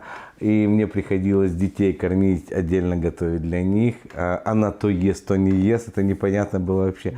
И самое интересное, что у Аяшки, она же, ну, уже грудь не кушает, а кушает молоко. И молоко, оно постоянно у нее аллергия. И мы меняли постоянно одно, другое, уже гипераллергенное покупаешь, все равно аллергия. И мне приходилось готовить там мясо конины, там, чтобы ее потом перемолоть и на работу с собой возить, потому что она не встает. Да, и вот она 3 месяца со мной на работу ездила. В кенгурятник он ее сажал, в 6 утра вставала, готовил всю еду, я не вставала вообще, спасибо, в туалете лежала почти месяц, я была в туалете. Приходила соседка, забирала деток наших, кормила их. А я просто лежала. И вот я помню этот момент, когда он первый раз она закричала, я уже почти год был, там, месяцев 9, она, папа, среди ночи. И мы все дети проснулись наши. И как захохочет. И такие смеются. Говорят, все дети говорят, мама. Я говорю, ну потому что для нее мама это папа. Вот. И когда пришло сообщение, оно пришло мне, я боялась ему сказать даже об этом. То есть это было так страшно, вы знаете. Но вот в тот период мы уже получили откровение от Бога очень большое служить сиротам. Это было тоже такое особенное, потому что мы молились с друзьями, и мы пришли, поделились с ними, что вот мы видим себя в служении детям, и несколько из них в молитве получили откровение, один и тот же стих. Я сейчас не буду, где-то в Исаии написано, что я отдам хранимые в тайне сокровища, я сломаю все двери, железные засовы открою, и отдам хранимые во тьме сокровища. И Бог сказал, вот это они. Вот во тьме сокровища это они. Конечно, мы ничего не знали вообще в детских домах, что там творится, мы вообще никогда этого не касались до этого. Вот. И вот когда это сообщение пришло нам, мы уже жили не дома, а мы в 2013 году, в конце 2013 года, в декабре, приняли решение выехать из своей однокомнатной квартиры и стать приемной семьей, которая будет брать детей. Нам пообещали там одна организация, детский дом. Мы переехали, помню, туда, правда, 3 месяца прожили, и не получилось ничего. И вот с того месяца, представляете, ну, грубо говоря, почти с 2014 года, да, мы переехали 17 раз. То есть вот когда мне говорят, я помню, один раз у нас приемная семья была в церкви, я подошла, говорю, слушайте, ну вот как вы взяли приемную девочку, ну расскажите, у меня все горит. Он подошел мне, отец семейства, так приобнял слегка, говорит, знаешь, если Бог хотел дать тебе детей, Он бы сначала тебе дал большой дом и финансы. Поэтому вот ты поешь прославление на сцене, вот иди туда пой. И я помню, я стояла, так хлопала глазами, я говорю, а разве для Бога так важна вот какая-то материальная составляющая, то есть разве Он не всемогущий? И помню, тогда очень расстроилась и где-то огорчилась на этого человека. Вот, потому что на самом деле дом мы так и не построили. Да, мы, слава богу, свой Пока. есть. Но я очень, да, у меня есть мечта. У нас дом нарисован, вы понимаете, со 2-го месяца нашего брака мы нарисовали 1 дом на 2. То есть у нас даже не было ссор. Вот часто браки, какие обои, какие окна. Мы все абсолютно, у нас единое вот в этом. Я потом верю, что Бог даст его нам построить. И вот дети наши ноют, что у них комнат нет и так далее, что не спят все друг на друге там рядом. Вот. И, в общем, когда она прислала это сообщение, я пришла к Эдику, и меня удивил он. Потому что я ехала до него там с детьми, я была в гостях, я плакала, говорю: Иисус, я не хочу никого отдавать. Где она была вообще? Почему ты это допускаешь? И мой страх был, знаете, не за то, что мне будет обидно или я там как-то, да вообще не про это. Я не смогу жить с мыслью, что ее где-то кто-то обижает. Ведь она не запланированный ребенок, она позор, она чей-то грех, как ее называла мама, да? Я не хочу так, она недостойна этого. Она наше солнце, она улыбалась всем. И когда я приехала, Эдик сказал: пожалуйста, не переживай, Бог знает, что будет делать. И вот мы написали тогда ночью, я помню хорошо эту молитву, я так рыдала, вот это, знаете, сердце матери отдать. Это, наверное, чем-то похоже, когда ты выпускаешь детей, когда они вырастают. То есть вот это доверие, что: Иисус, я знаю, что ты позаботишься, я смиряю свою гордость, свою эгоистическую любовь, свои чувства, я все приношу в жертву тебе, сделай с этим ребенком, вот исполни свою волю. Это было тяжелое решение, это рассказывать сейчас легко, да, вот это смириться, принять. И на утро она приехала к нам, и меня очень удивил Эдик. Он мне не сказал, как он будет разговаривать, но когда она пришла, он сел, говорит: ты обманула нас, ты обещала быть каждую неделю, да, ты ушла почти на год. Он говорит: если ребенок тебя забыл, если ты хочешь, чтобы она тебя вспомнила, как ее кормить, как за ней ухаживать, на что не аллергия, как она болеет, да. Я тут замерла, думаю, что он скажет, там: оставь ее нам. И обычно, когда я кому-то рассказываю, там, приемным родителям эту историю, мне всегда на этом месте останавливают, говорят: ну вот видите, даже вы не выдержали, да, и себе ее оставили. Вы тоже человек, вы тоже вот хотите себе. Я говорю: вы историю дослушайте. Я говорю, он сказал: живи у нас. Живи у нас хотя бы 2-3 месяца, да, чтобы ребенок вспомнил тебя. Ну кто хочет, чтобы чужой человек у тебя дома жил? Но это реально плохо было только нам, совершенно. И она там ее спать укладывает, а я плачет, у меня сердце здесь разрывается. Я бегу там, учу ее, как на какой бочок положить, как за ней ухаживать, как ее кормить. В общем, она прожила с нами почти 2 месяца, 3, наверное. И потом ушла все равно. Но это отдельная история, потом как мы ее... Она не забрала в итоге? Она не забрала. Вы знаете, там мне... Я знаю, что с ней история. встречусь, да, я знаю, что обязательно моя Яша рассказывает. Она буквально на пандемии 2 года назад, сейчас Аяне 9, 2 года назад, мы сразу с детства всем детям рассказываем, если они приемные, потому что это их честь, это их уважение их прошлого, это их история, это с любовью. И я всегда говорю, что я вас всех рожала. Я кого-то вынашивала под сердцем, кого-то в сердце, но рожала вас всех. И вот там в период, когда до нее стало это доходить, Эдик, например, на 5 лет ей подарил огромный торт и сказал: ты лучший подарок в моей жизни. Тебя подарили прямо мне на день рождения. Ты та, за которую мы молились долгие годы. Вот. И когда он спросил, говорит: мама, а почему у кого-то в сердце, кого-то под сердцем? В смысле, ты нас, девочек, в сердце, пацанов в кишках? Я говорю: нет. Ну, типа, они же такие там некрасивые и так далее. Я говорю: нет, Аяша, а почему? Я говорю: те, кто в сердце, вы богатые. И она говорит: я богатая? Я говорю: да. В чем мое богатство? Я говорю: у тебя 2 мамы. И вот мы нашли всю историю, мы подняли фотографии, она долго смотрела, она говорит: ты поможешь мне ее найти? Я говорю: конечно, обязательно, потому что это про любовь к ней, про заботу о ней. Вот. И вот когда случилось, что с нами жила ее биологическая мама, в этот период у нее умер отец. И она была очень близка с отцом. И у них большая семья. И мать сказала: я прокляну каждого, кто расскажет, что отец при смерти, и зовет ее. Это ей наказание за то, что она вне брака родила и позорила нашу семью. Но для меня это очень жестокий поступок. И действительно, так никто не сообщил. 2 недели он ждал ее в больнице с сердцем. Он умер, и ее сестра позвонила младшая ночью. Помню, да, помнишь, это крик был на весь дом. Мы так напугались, я думала, она с ума сошла.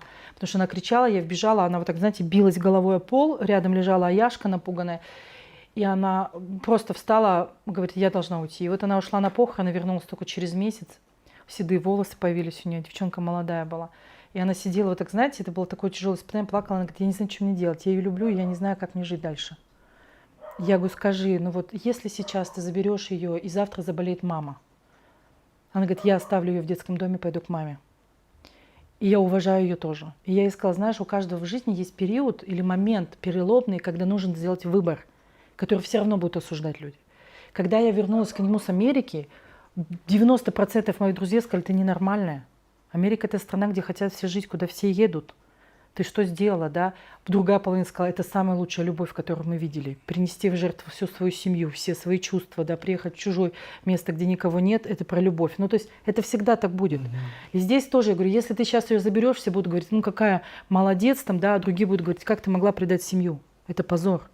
Если ты оставишь нам, это тоже будет кто-то осуждать. Ну, ты подумай сейчас об Аяне, ты всегда наш дом открыт для тебя. Ты всегда можешь приходить, общаться с ней, дружить и так далее, да, расти. Я говорю, только в определенный период мы скажем, там, что она твоя дочь биологическая. Ну, в общем, вот так вот получилось, что она оставила. Мы смогли ее удочерить только через 2 года. Даже была интересная история. Суд был, и когда судья вынес уже решение, что я мама, там он папа.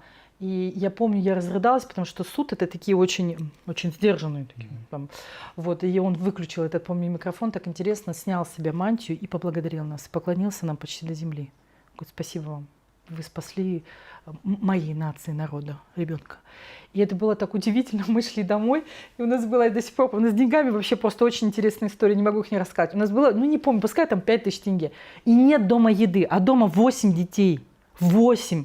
А мы ночью сварили суп из риса и чего-то там еще. То есть, ну, это вообще просто ни о чем. Я иду, говорю, что делать? Он говорит, а мы сейчас заедем, еще картошки купим, наготовим, все будет нормально, там, запотушим, все. И я захожу на базар и вижу медведя. Огромную игрушку медведя. Я начинаю его доставать. Я говорю, пожалуйста, давай купим медведя. Он говорит, ты издеваешься, что давай либо картошку, либо медведя. Я говорю, я хочу ей подарить. Он говорит, да она не вспомнит. Я говорю, я буду помнить. В этот день она стала моей дочерью, с моим именем. Я выдохнула в этот момент. В общем, короче говоря, мы решили, что мы возьмем очень мало картошки, сварим суп, а медведя возьмем в подарок. И вы знаете, какое случилось чудо? Мы заходим домой, а у нас мы снимали дом большой очень, и был предбанник огромный, квадратов, наверное, 15. Ну, как полкомнаты вот этой, да. Вы представляете, мы открываем дверь, а он весь до самого края заставлен едой. Мешок сахара, муки, масло 5-литровые бутылки, кусок мяса, нога здоровая, конфеты, продукты, молоко пачками. Вы знаете, я замерла, мне показалось, что это вообще не туда зашла куда-то. И я помню, я прошла, открыла дверь, а у нас был смешной момент, я себя елкой всегда называла новогодней, потому что с того момента, как появлялась дверь, ты заходишь, и в этот момент они все бегут. Они бегут, и они на тебя виснут, и ты вот так стоишь, и вот кто-то чудо стал здесь, кто-то здесь висит, кто-то там. И вот и ты стоишь и наслаждаешься, пока они тебя зацелуют, пока все поздороваются. И я помню, так встал, говорю, дети, откуда? И они говорят, не знаем, пришла какая-то тетенька, вся в слезах, сказала, я Жане позвоню. А мы знали, что никто не знает, что у нас 8 детей. То есть мы еще никому не рассказывали об этом. Это там своя история была. Так появились. Да, неожиданно это появились. И, естественно, потом я открыла телефон, на суде же ничего нельзя было смотреть. Я увидела, моя подруга, неверующая девушка, с которой мы вместе рожали, я дочку, она сына, она говорит, я узнала, это шок. Я говорю, где ты вообще узнала? Она говорит, я поняла, как это сложно вообще, как вы живете. И она, представляете, ну это же Бог. Это же его такое чудо, когда ты видишь вот эти вот тонкости, да, или помнишь, когда был момент, мы уже, Аяна у нас осталась, уже вот жила, и в Фейсбуке я увидела, например, письмо, да, мы, по-моему, переезжали с места на место, жили в общежитии, это был самый тяжелый период в моей жизни. Это было тяжело. Не переключайся, ты не скажешь. Вот, и потому что, вся жизнь, это же чудеса каждый. Вот, и попросила моя знакомая, мы были в Астане, вот Дианка, наша дочка, появилась у нас вообще с другого города, в соцсетях она оставила письмо. Я знаю, что всем нужны щенки, а я собака. Мне 14 лет, меня никто не заберет. Я не могла это читать. Она говорит, ну, может быть, есть люди, которым все равно, сколько мне лет, какой национальности. Пожалуйста, у меня осталось всего 4 года, я хочу узнать, что такое папа и мама и семья. И когда ты это читаешь, понимаешь, что это реальность, да, то есть у нас в 2017 году зарегистрировалось кандидатов в приемные родители 40 тысяч человек по Казахстану, а детей всего 5 тысяч. Еще в 2017 году должны были всех деток разобрать и встать в очередь. Ничего не произошло, все хотят от 0 до 3, на себя похожих, своей национальности, здоровых, хотят решать свои проблемы за счет этих детей. Но это не про любовь. Да, это про какие-то свои. И вот она написала письмо, я к Эдику подбежала, я говорю, Эдик.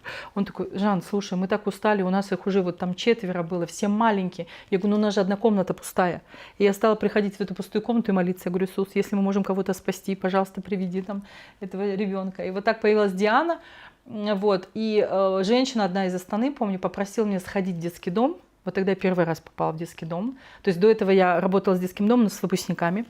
И тут мы первый раз пошли с семьей. А Давид у нас интересный очень сын наш, вот биологически, он, не знаю, лет с 3, наверное, молился. Подожди, давай, ты перескочила немножко. чё? Да, Я хотела рассказать просто, как я... Ага, давай. Да. Просто про Диану, насколько у нас было чудо, да, то есть мы решили, поехали в Астану, денег не было на Денег самом заняли. деле. Отдавали И 3 года, машина представляете? у нас в машину, мы загрузили всех в машину, заняли там 200 или 300 долларов. Да, енот был на груди И ещё. мы поехали в 45-градусную жару летом в Астану за Дианой. За 1000 километров. Самое интересное, что было Мы другое, не взяли ни что одного мы документа. настолько были глупые, что мы приехали, собрали документы, знаете какие? Что она здорова, и я здоров. А больше ничего. И никаких То документов есть нет. это там целый список, там больше 20 пунктов, а мы ничего не взяли.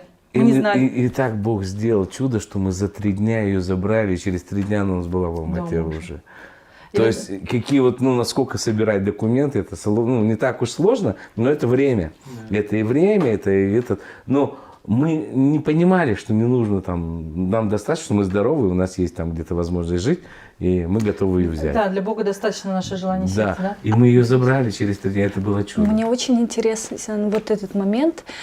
Понятно, вы для себя где-то получили, что это ваша миссия. Ваши биологические дети, Вот. они были достаточно взрослыми, когда появилась вот первая Первая, да, девочка. но они были маленькие, когда первая появилась, они не понимали еще, я думаю, много. Ну потому вот что 5 лет... 3 года и 5. Вот с 5 лет, да, наверное, из-за Яны. Вот этот вопрос про детей, но я вот начала говорить, я тогда отвечу. Давид с 5 лет стал молиться каждый раз перед едой. Боже мой, дай, пожалуйста, нам много братьев и сестер и большой дом. И я постоянно тихонько про себя говорила, можно наоборот, сначала большой дом, потом братьев, сестер. Но Бог слышал его молитву лучше, чем мою. Вот, сначала нам дал всех детей. И вот почему я рассказала про эту историю. Мы первый раз подъехали к детскому дому, и с нами были дети наши. То есть вот 4 деток, там, ладно, эти мелкие, и Давиду уже был, если это был 15-й почти год, то есть Давид был уже взросленьким, ему почти 7 лет было. И Диана уже появилась, он тоже уже слышал про детей, молился он не переставая за этих детей. И даже когда его журналисты спрашивали, а вот ты сколько хочешь детей? 100. Я говорю, Давид, ну то есть вот это его сердце доброе. И мы приехали в детский дом, и мы предупредили детей, что мы сейчас зайдем на территорию, вы посидите тихонечко. Это вот детский дом, где детки живут без папы и мамы. И у Давида случилась истерика. То есть он начал плакать, он открыл дверь и увидел, что это огромное здание. И он был потрясен. Я помню, нам пришлось снова сесть в машину, потому что он плакал и говорил, я не верю. Я думал, их 5-6 человек, мы всех заберем, и все будет хорошо. Ты хочешь сказать, что тут целый дом детей, которых не целуют на ночь, никто за них не молится, их никто не обнимает, и он не мог выйти из машины. То есть его сердце, оно было потрясающе отдано вот именно в этом Богу, да. И это, ну, это действительно восхищает. И вот мы пришли, сели с ними, там стали подбегать детки, вот, мы там с кем-то познакомились, и вот наша Диана, вот, она интересная, когда мы уже ее забрали, там ей кучу вещей отдавали, потому что голышом ее практически привезли, там только что-то на ней одето было, а денег-то нету, чем кормить, что одевать. Друзья там вещи привезли, она сказала, мам, можно я пойду сестренку себе поищу? Я говорю, Диана, ты серьезно? Нас 5 уже, какую сестренку? Я говорю, ты чего? Ну, и она так интересно ответила. Она говорит, ну, я спрошу, кто хочет в семью. Я говорю, Диан, это детский дом. Тут все хотят в семью. И вот, знаете, мне всегда потрясает вера детей вообще, которые жили у нас в семье, вера, с которой я сталкиваюсь, других людей. Она посмотрела, говорит, ну, ты же всегда говорил, что вы христиане и любите Бога. Я говорю, да. Ну, так наших детей Бог нам пришлет. Что ты переживаешь? Чужие не придут. И меня это потрясло просто. И она убежала. Убежала, привела, помню, одну девочку, Кристину, тогда я говорю, ты хочешь в семью? Она говорит, очень. Я говорю, ну, спросила ее историю, я буду искать тебе маму с папой. И тогда уже начался период в 2015 году, что я начала консультировать и помогать родителям находить детей. И вот в этот момент мы уехали, это до сих пор, помню, было конец августа, и что-то случилось, я потеряла радость. Я не знаю, переживал ли кто-то когда-то подобное. То есть, вы знаете, как будто ты впал не в депрессию, а как будто что-то умер у тебя кто-то. Вот какой-то... Я каждое утро вставала, и я плакала. Я проходила, я замучила мужа. Он вспомнил, да, что это было. Вот. Ну, это ужасно. И я уже ходила, говорю, Иисус, если надо за кого-то помолиться, ты скажи, ну сколько можно мучиться-то, я вообще не понимаю, что происходит, да. Вот дети, все здоровы, ходят в школу, все нормально. Дианку оформили, Давид пошел в 1 класс. А мне хуже и хуже с каждым днем. И в какой-то момент, я помню, это был конец сентября, я не выдержала, детей оставили мы дома с подругой. И я попросила, говорю, Эдик, увези меня в горы. И вот, помню, с Енохом, ливень, вот такая погода была. Он меня привез в гору, ну, потому что это место мое, возвожу очи моя горам, откуда придет помощь моя. И он сидел в машине, до сих пор помню, пошел Оливия, он мне дал шкурку, у него эти бараньи шкурки на сиденьях, да. Вот, и я вышла, расстелила на мокрую землю эту шкуру, встала на колени и вот так вот в дождливое небо орала дурнина. Я говорю, что ты хочешь? Я не уйду отсюда. Что ты хочешь? Почему мне так больно? И вот в этом всем я услышала, забери детей. Я говорю, я не хочу. У меня есть Диана, а это очень тяжело. Это мы с вами не коснулись, да, всего ада, что можно пройти с детками. Я говорю, не хочу. Он говорит, забери детей. И он тогда дал обетование, все твои дети будут спасены. Никогда с ним не приключится зло. Я буду защищать и предупреждать тебя. Забери детей. Я не могу, как они вопиют ко мне. И была тяжелая для меня молитва, потому что я сопротивлялась, потом я упала, помню, заплакала, сказала, я согласна. Но, я же говорю, как Гедеон, под шерстью на шерстью, я сказала, давай так, мы только переехали в дом. Мы прожили в этом доме, там полдома наши были. Всего там 4 или 5 месяцев. Я говорю, я не перееду никуда. Что ты будешь делать? У нас школа в этом районе. Переезжать у нас уже сил нет. Денег у нас не хватает. Потому что у него было 170 тысяч зарплата, 150. Он 130 мы отдавали за 160 за жилье. И вот на эти 10 тысяч мы ездили на базар, покупали ящик курицы. И вот из этого весь месяц готовили на 5 детей. Представляете, в смысле, что еще брать, кого брать? И я ему сказала, а у меня так интересно было. Я согласилась. Это еврейские корни, все время ты это все знаешь. Но сказала, говорю, слушайте, Бог, давай так, вот мы не переедем, найди дом. Да? Второй момент, финансы для этого. Ну и третий, давай так, что в воскресенье мы пойдем в церковь, и потом поедем в детский дом, и детей еще не забрали. Вот если все это совпадет, 3, и финансы, и ты дом найдешь, и детей не забрали, вот тогда я буду знать, что это твой знак, потому что мне очень страшно это делать из человеческих каких-то побуждений. Это очень ответственно. Ну вот, и мы после гор возвращаемся домой, и где мы жили, а там, получается, хозяин, мы на 1 этаже жили, он на 2 этаже. И у него свой двор, у нас здесь свой, и у него еще соседний дом стоит, большой первый дом, который он... Брат у него там жил. Брат там его жил. И теперь мы подъезжаем, Жанна заходит, я выхожу, у нас тогда делика была квадратная, такая старенькая. Я захожу, и он такой, поздоровались с ним, он говорит, он мне подходит, говорит, Эдди, говорит, найди людей вот в этот дом, потому что, говорит, брат уже я дом построил, и он освободился, ну, вы, типа, хорошие, нормальные люди, типа, может, таких же найдете. Я говорю, а сколько стоит? Он говорит, 300 тысяч в месяц. То есть у нас зарплата 150, я не работаю. Да. И вот представьте мое ощущение, да, вот он сейчас добавил. Говорю, хорошо, я подумаю. И я прихожу 10 домой, минут прошло, да, то есть я пока он машину паркует, я на стол накрываю ужин, все, он заходит, такой, у меня для тебя новость. Я такая стою, да, конечно, что, любимый, он говорит, ты знаешь, тут он дом сдает. Вот в одном дворе. А это в одном, то есть это переезжать не надо, это просто вещи перенести. Да, там вот вы представляете меня, я чуть не упала там, я такая стою, да ладно, в смысле? Ой, у меня начинает биться сердце от страха, что это все исполняется, что если ты мне говоришь, я делаю, я доверяю тебе, я люблю тебя, да. И у меня так, я говорю, Бог, 300 тысяч, все, слушай, даже так, да, даже вот это чудо, 300, это невозможно, как. И мы на утро встаем в церковь, приходим, пока на служении, мне приходит сообщение, Жан, заедь, пожалуйста, к друзьям, передали тебе финансы, звонит из старый знакомый, это с юности еще. Мы с ним не виделись, я говорю, хорошо, здорово, вовремя, да, всегда не хватает. Вот. Ну и обычно что там, 50-100 долларов кто-то передаст, там рады, представляете, и он приносит $500 мне. А это половина суммы, $1000 стоило, вот 300 тысяч, когда это было $1000. Я на него смотрю, я говорю, как это? То есть 150 тысяч тенге, 150 зарплаты и 150 тысяч. Да, ну то есть, нет, понимаете, да, то есть вот он принесел, есть зарплата, есть теперь эти $500. И я помню, и еще страшнее стало, конечно, и мы поэтому поехали в детский дом, и вот тогда девочки оказались там, мне говорят, оформляйте, забирайте. Не помнишь, первый месяц, да, мы переехали, это было чудеса, забрали детей, нам не хотели отдавать этих 2, стали запугивать и избивать этих детей, они отказались, нам пришлось там пугать заявлениями, что мы будем в правоохранительные органы обращаться, и тогда директор из злобы сказал, а что вы же хотели вот этих еще пойдут, вот эти забирайте, этих 2, вот этих 2. А еще саматики, да, еще вам самат понравился, а там мальчишка был смешной такой, уникальный ребенок. Ну как не отвлекаться, я не знаю, как не рассказать. Мы ходили к девчонкам, посещать надо было 2 недели, одной 12, другой 9. Он ходил к 12-летним, потому что, интересно, там пацаны, он помогал, там каждый вечер надо было приходить. А я к младшим ходила. Я постоянно себе ставила блок на сердце. Жанна, все нормально, ты всем им найдешь семьи, пожалуйста, не вот, потому что сердце прямо умирало. Я приходила, и остальные дети так осторожно на меня смотрели. Там, ну, с Оленькой я общалась, и подходил все время смешной очень мальчишка. Он казах, он был абсолютно косой. Вот, то есть Вот вообще у какие него глаза? один глаз, вот сюда, вот он почти слепой был на один Голова глаз. кривая, вот кривая такая. голова. Ухо здесь, вот такая. И он фипелявил, он вообще не мог разговаривать, но говорил на чисто русском, очень грамотном языке, и это меня удивляло, потому что в казахской группе был.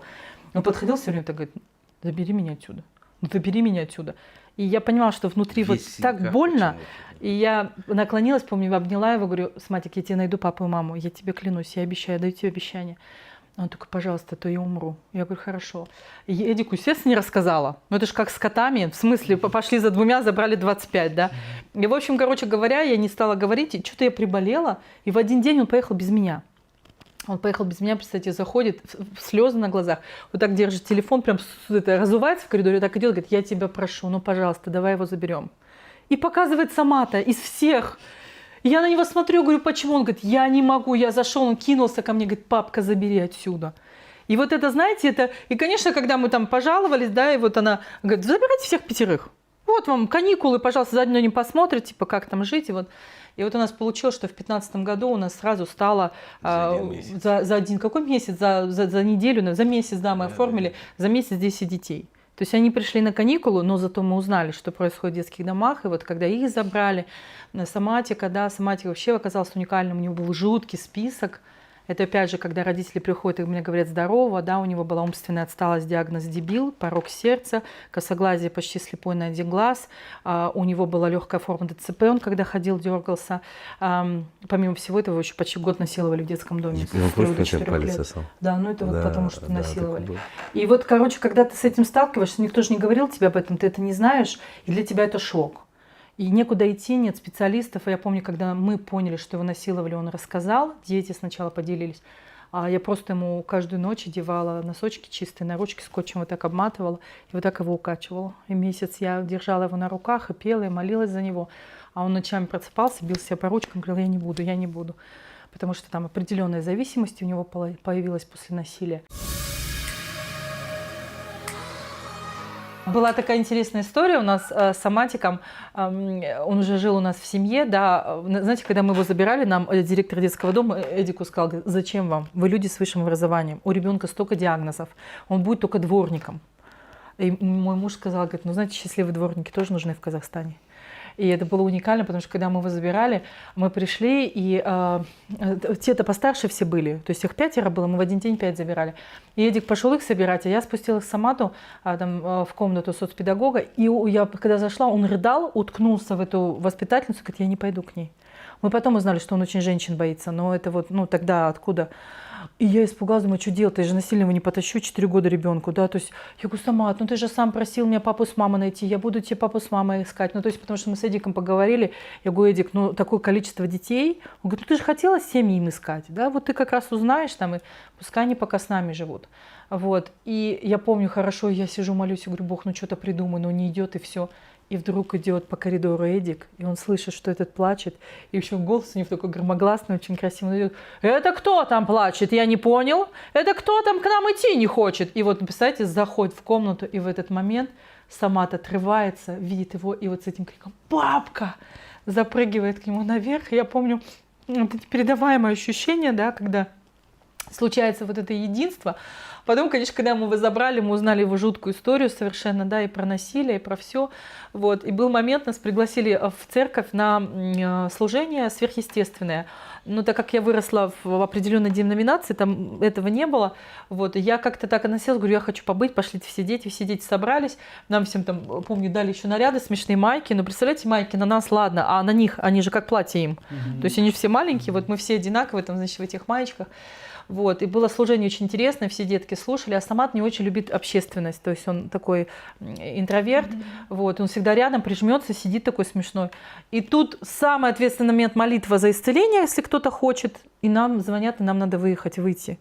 И я к старшим детям подхожу, говорю, дети, вы можете вот полчаса побыть без нас, может быть час, нам надо съездить, что там, не помню, срочно решить. Вот. И мы уезжаем, и тут же дочка присылает фотографию, где Самат стоит на сцене. И я говорю, это что?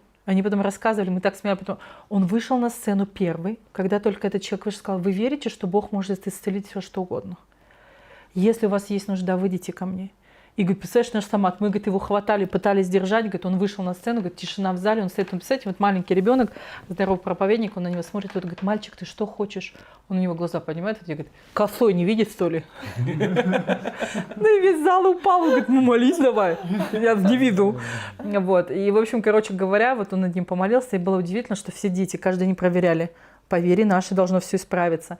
И так получилось, что ну вот у нас необычная семья, за вот эти годы 17 детей через нас прошло, мы избираем их в критических ситуациях, когда беда. И потом мы стараемся либо найти приемную семью, либо как-то решить с биологическими родителями, да, помочь, либо кто-то у нас остается, если хотят. Вот. И сама там так получилось, что приехали одни люди ко мне на консультацию, христиане, он тоже пастор церкви в другом городе, в Чимкенте. Вот он говорит: вот мы бы тоже хотели взять ребенка. И что-то затянулось наша консультация, говорит: давайте домой к нам. Вот вы посмотрите, поймете для себя, то есть вот у нас много детей, и понаблюдаете. И, в общем, когда они приехали, я смотрю, пока я на стол накрываю, что-то делаю, она сидит там сама, там уже ногти ему постригает, книжки читает.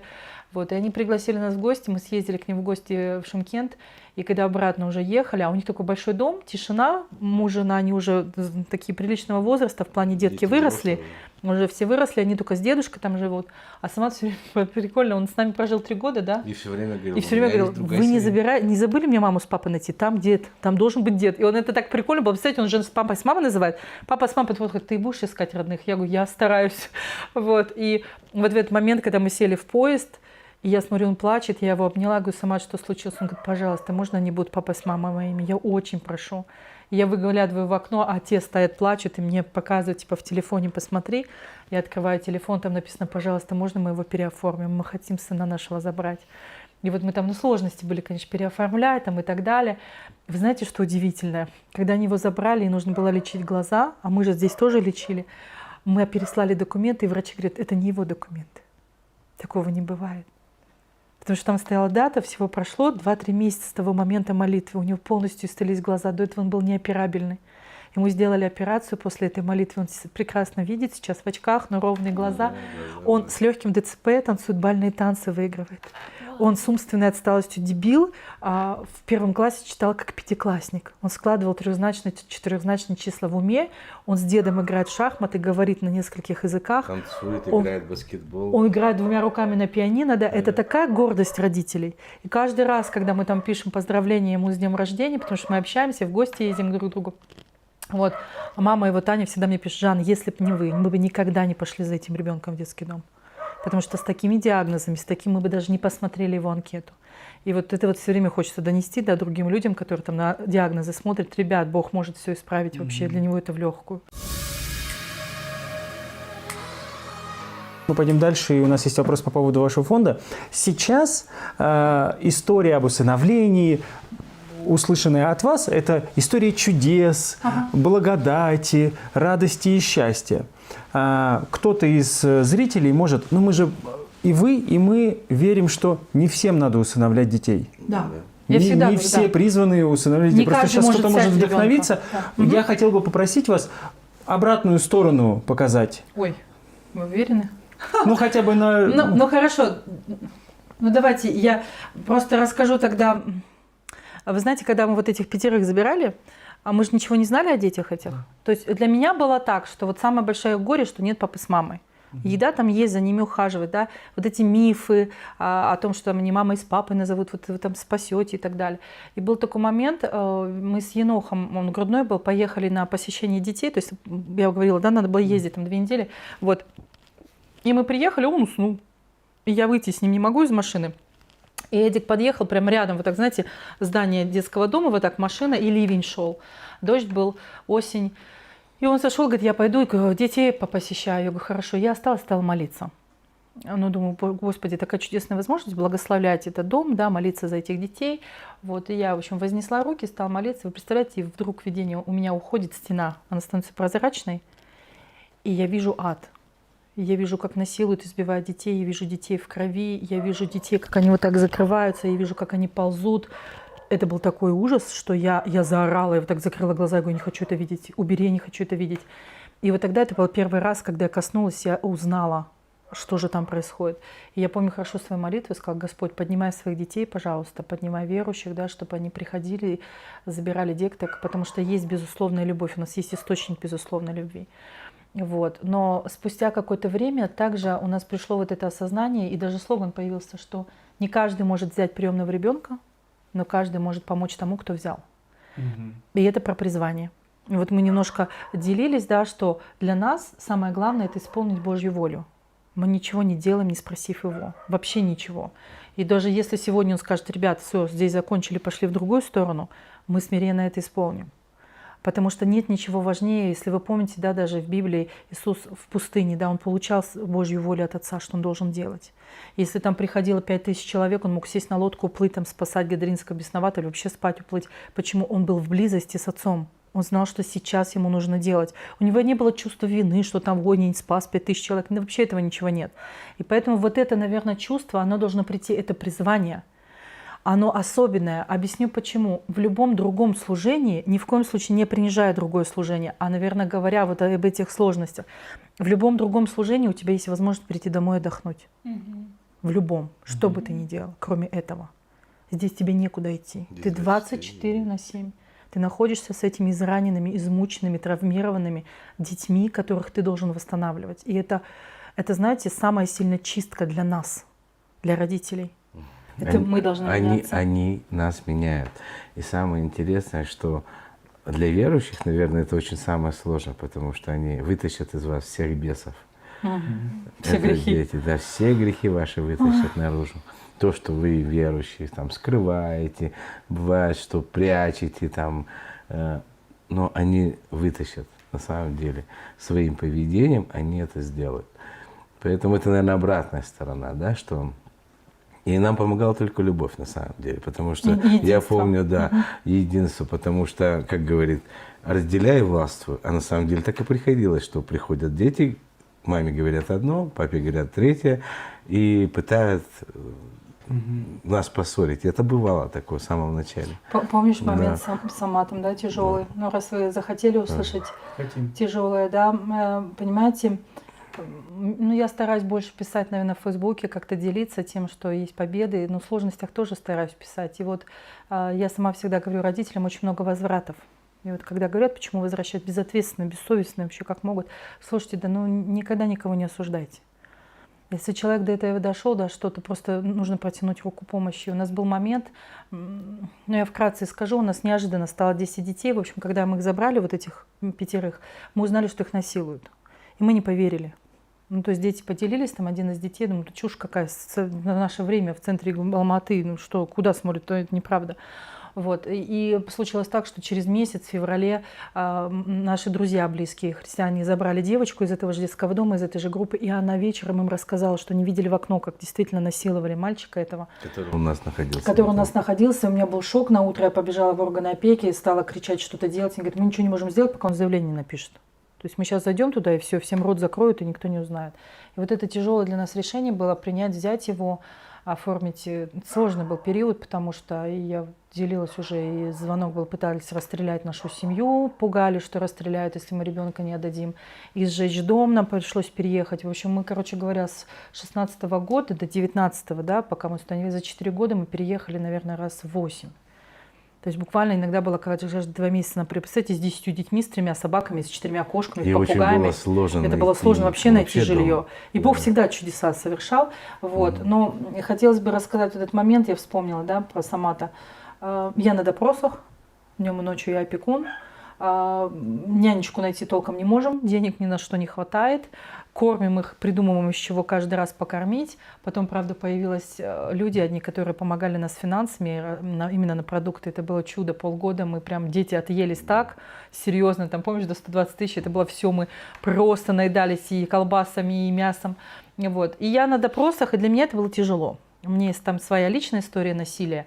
И для меня слушать, как насилуют детей, они рассказывают в подробности, сидеть по 8 часах на допросах, я просто сходила с ума.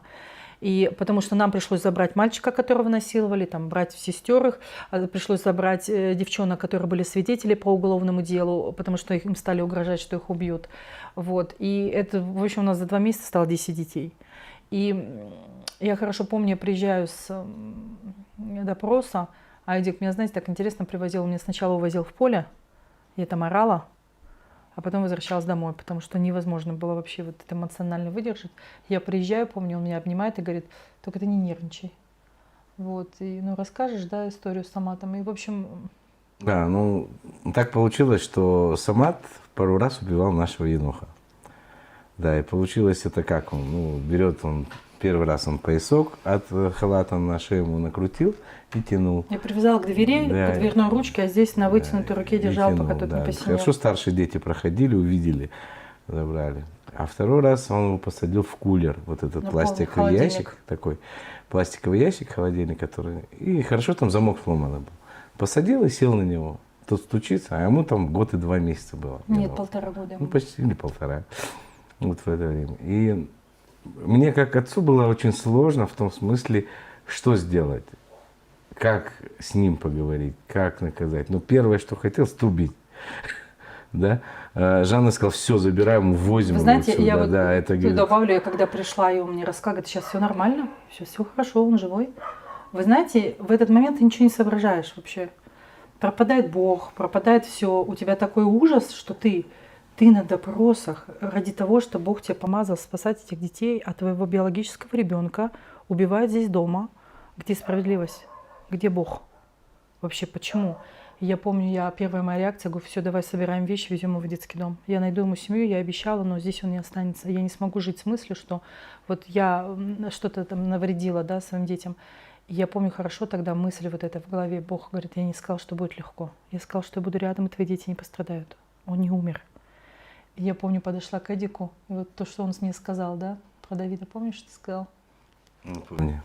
Он обнял меня в слезах, потому что, ну, Енох это младший, и наша любовь такая, да. И он обнял меня такой, он плачет, я плачу. Он говорит: Жан, если бы наш биологически старший сын это сделал, куда бы ты его отдавала?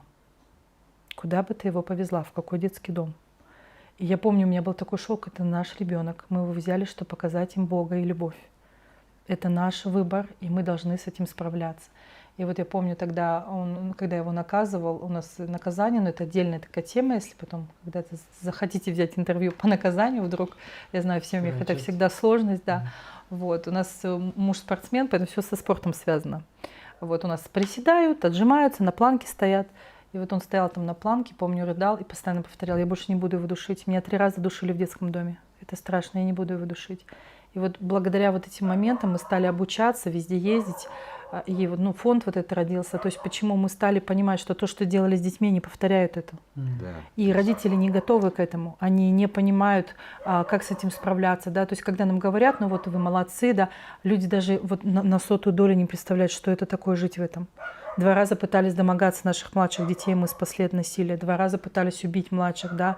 Это, сколько воровали, сколько пытались. То есть это такие масштабы. Сколько ломали всего. Сколько ломали всего, Притом да. в съемном доме, это- и там очень дорого-богато, да, и они ломают окна, двери, и это было Это всегда такие мелочи, когда мне ценно. сейчас кто-то говорит: он врет. Я говорю: ребят, да это вообще ни о чем. У нас сын, помнишь, да, Дим, когда он пришел, мне говорит: что ты орешь на меня? Я ворую всего 7-8 раз в неделю. У меня друзья по 25. А мы, представляете, постоянно ты с милицией едешь, его находишь, платишь деньги. То есть это такие унижения бесконечные. Или когда он в школе рассказал, да, нас вызывают за неделю, 8 раз в школу вызвали, мы вот этого забрали мальчика, которого насиловали. Он очень тяжелый. И вот забрали, мы заходим к директору, а директор говорит: мы вызываем прокуратуру, опеку. Ребенок ваш все рассказал нам. Есть нечего, едят сухие макароны ночами. Макароны, значит, вы нянечек нет, вы дома не появляетесь, они голодают, избиваете. Он показал синяки. Я стою, и я понимаю, что мне земля из-под ног уходит сейчас, да, в смысле. Мы добрые, любящие родители. Это вот сейчас что происходит, за что вообще, да? И ну вот я говорю, мудрость Эдика, это потрясающе. Он стоял такой, говорит: ну да, если это так, где проверка, почему вы не у нас дома, почему вы не проверяете всех остальных детей, холодильники? И они так потерялись. Он говорит: ну мы думаем, он врет. Он говорит: а если врет, давайте разбираться, зачем. И я помню, я выбежала из кабинета директора, и мне плохо стало. Я выбегаю, он сидит в машине, Димка рыдает. Там горькими слезами рядом сидит старшая наша дочь, вот 10-я появившаяся у нас, с ним выросла она в одном детском доме. И я сажусь в машину, а он рыдает и повторяет только одно: не сдавай, только ты не сдавай в детский дом, пожалуйста, я больше не буду, я тебе клянусь, я тебя умоляю, пожалуйста, только не сдавай меня туда. Я на него смотрю, говорю: Дим, ты можешь мне объяснить, зачем ты это сделал? Ответ меня вообще добил. Я хотел сухарики. И вы знаете, вот чтобы не сорваться, да, это же эмоция очень сильная, я выскакиваю из машины, у меня, вы знаете, вот ужас в голове, я кричу в небо, я говорю: Бог, из-за каких-то сухариков у нас сейчас столько проблем будет, да. И выскакивает моя старшая дочка, она маленькая очень, у нас такая полторашка моя, да, вот, она подходит такая, вот так вот, еще смешная, вот так меня хватает и говорит: глазами смотри, наклонись сюда, потому что я плачу уже, я же в эмоциях, она меня так собрала, потянула к себе, так говорит: смотри мне в глаза, пожалуйста. Я такая: что? Он говорит: ты пойми, он не любит тебя, он не хотел плохого ни тебе, ни папе, он любит вашу семью, но он никогда не видел другого. Он, говорит, с 5 лет попрошайка, если бы он не приносил от 30 до 150 тенге в день, это сейчас зарплата у людей, да, то его избивали так, что он встать не мог. Он профессиональный попрошайка, он врет, как дышит, он не видит другой модели, он привык в этом, он не хотел тебе делать зло. И вот это осознание, оно, знаете, у меня все вообще поменяло. Я помню, я открыла дверь, и он говорит, я на него смотрю, говорю: Дим, ты сухари-то купил? Он говорит: ага. Зауч дала 500 тенге, и там это столько-то вахтерша. И вот понимаете, вот в этот момент я осознала глубину их боли, их трагедии и того, что мы вообще не знаем, как они живут. С этого момента все поменялось в нашей жизни, да, абсолютно. Вы вспомните, когда Иисусу приводит женщину, он ее не осуждает. А ведь он больше знает, чем все эти люди, которые привели. Именно поэтому он не осуждает. Потому что он знает, почему она пришла в это. Как она там оказалась, так и здесь. Когда ты видишь, как твой ребенок убивает, или пытается изнасиловать, или домогается, ты понимаешь, что не сам по себе, как бы тебе не было больно. И вот эти моменты с Богом, и да, это они взрослые меняют. люди сделали с ними. И эти взрослые люди, они сейчас несут ответственность за то, что с ним сейчас происходит. Недавно пришло такое понимание, откровение: ну почему? Мы же понимаем, что пока человек жив, он имеет возможность, как бы сказать, прийти к Христу и прийти быть свободным. И даже если нам не нравится, как он живет, даже если не нравится, что он делает или как-то, но у него есть это время. И у нас нет права осуждать, у нас нет права. Мы можем не любить то, что он делает, мы можем не уважать это, но осуждение у нас не должно Но быть. мы же должны это Да. останавливать, если это И мы вне должны закона. показывать, Конечно. наверное. Конечно, вы знаете, Да. наверное, Я про тех людей, которые несут ответственность. Ну, вот за- смотрите, например, мы влезли вот в эту систему, да, если мы там к фонду переходим, то есть что случилось? В момент, когда мы защитили Диму, мы пережили вот весь кошмар давления системы. То есть это не было просто вот мы ребенок и насильник. Нет, это были мы ребенок, насильник и огромная система Казахстана детских домов, с которой мы столкнулись. Система на государственном Да. уровне. И вот эти Да. сложности, когда мы поняли, что вот мне иногда сейчас говорят, когда делюсь, там, что я абсолютно спокойно говорю, что все дети пережили насилие в детских домах. Кто-то был свидетелем, кто-то был жертвой, но пережили все, начиная Ну, примерно они с 1,5 лет. начиная физическое, психологическое И и сексуально. сексуальное. Это все 3 вида практически, они все пережили. И вот когда это осознаешь, да, мы для себя, ну вот мы с Эдиком решали, этот путь тяжелый был судов. И я для себя взяла, я говорю: знаешь, Эдик, если мы пойдем вверх, там что-то ругаться, кричать, да, что-то там доказывать, ну, одной Жанны больше, одной меньше, ну, как бы никто не заметит даже, да, если это на таком уровне безобразия. И мы для себя взяли решение, что мы будем обучать родителей, мы будем говорить, ходить, не знаю, в церкви, на площади, мы будем давать интервью каждый раз, когда у нас будут его просить, я буду писать рассказы, я буду писать свои посты, статьи, чтобы люди забирали детей из детских домов, чтобы это были любящие, обученные семьи, чтобы они были подготовлены, чтобы мы рассказывали, как это страшно, потому что одно дело понимать, что ты там помогаешь ребенку, и когда нет обратной связи или он не принимает тебя, вы знаете, даже в семьях есть такое, что ну, это же мое, я же его родил, он должен быть со мной. И это неправильно. Наши дети гости у нас.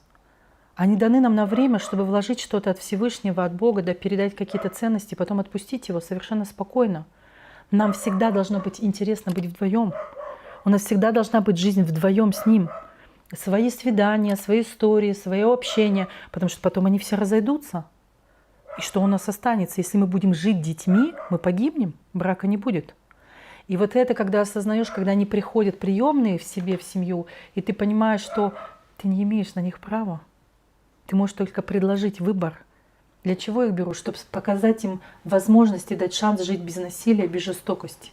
Только вот Божью это. любовь показать самое главное. Безусловно. То есть, да, безусловно, Божью любовь. И в этом, как бы живя, мы понимаем, они нас учат.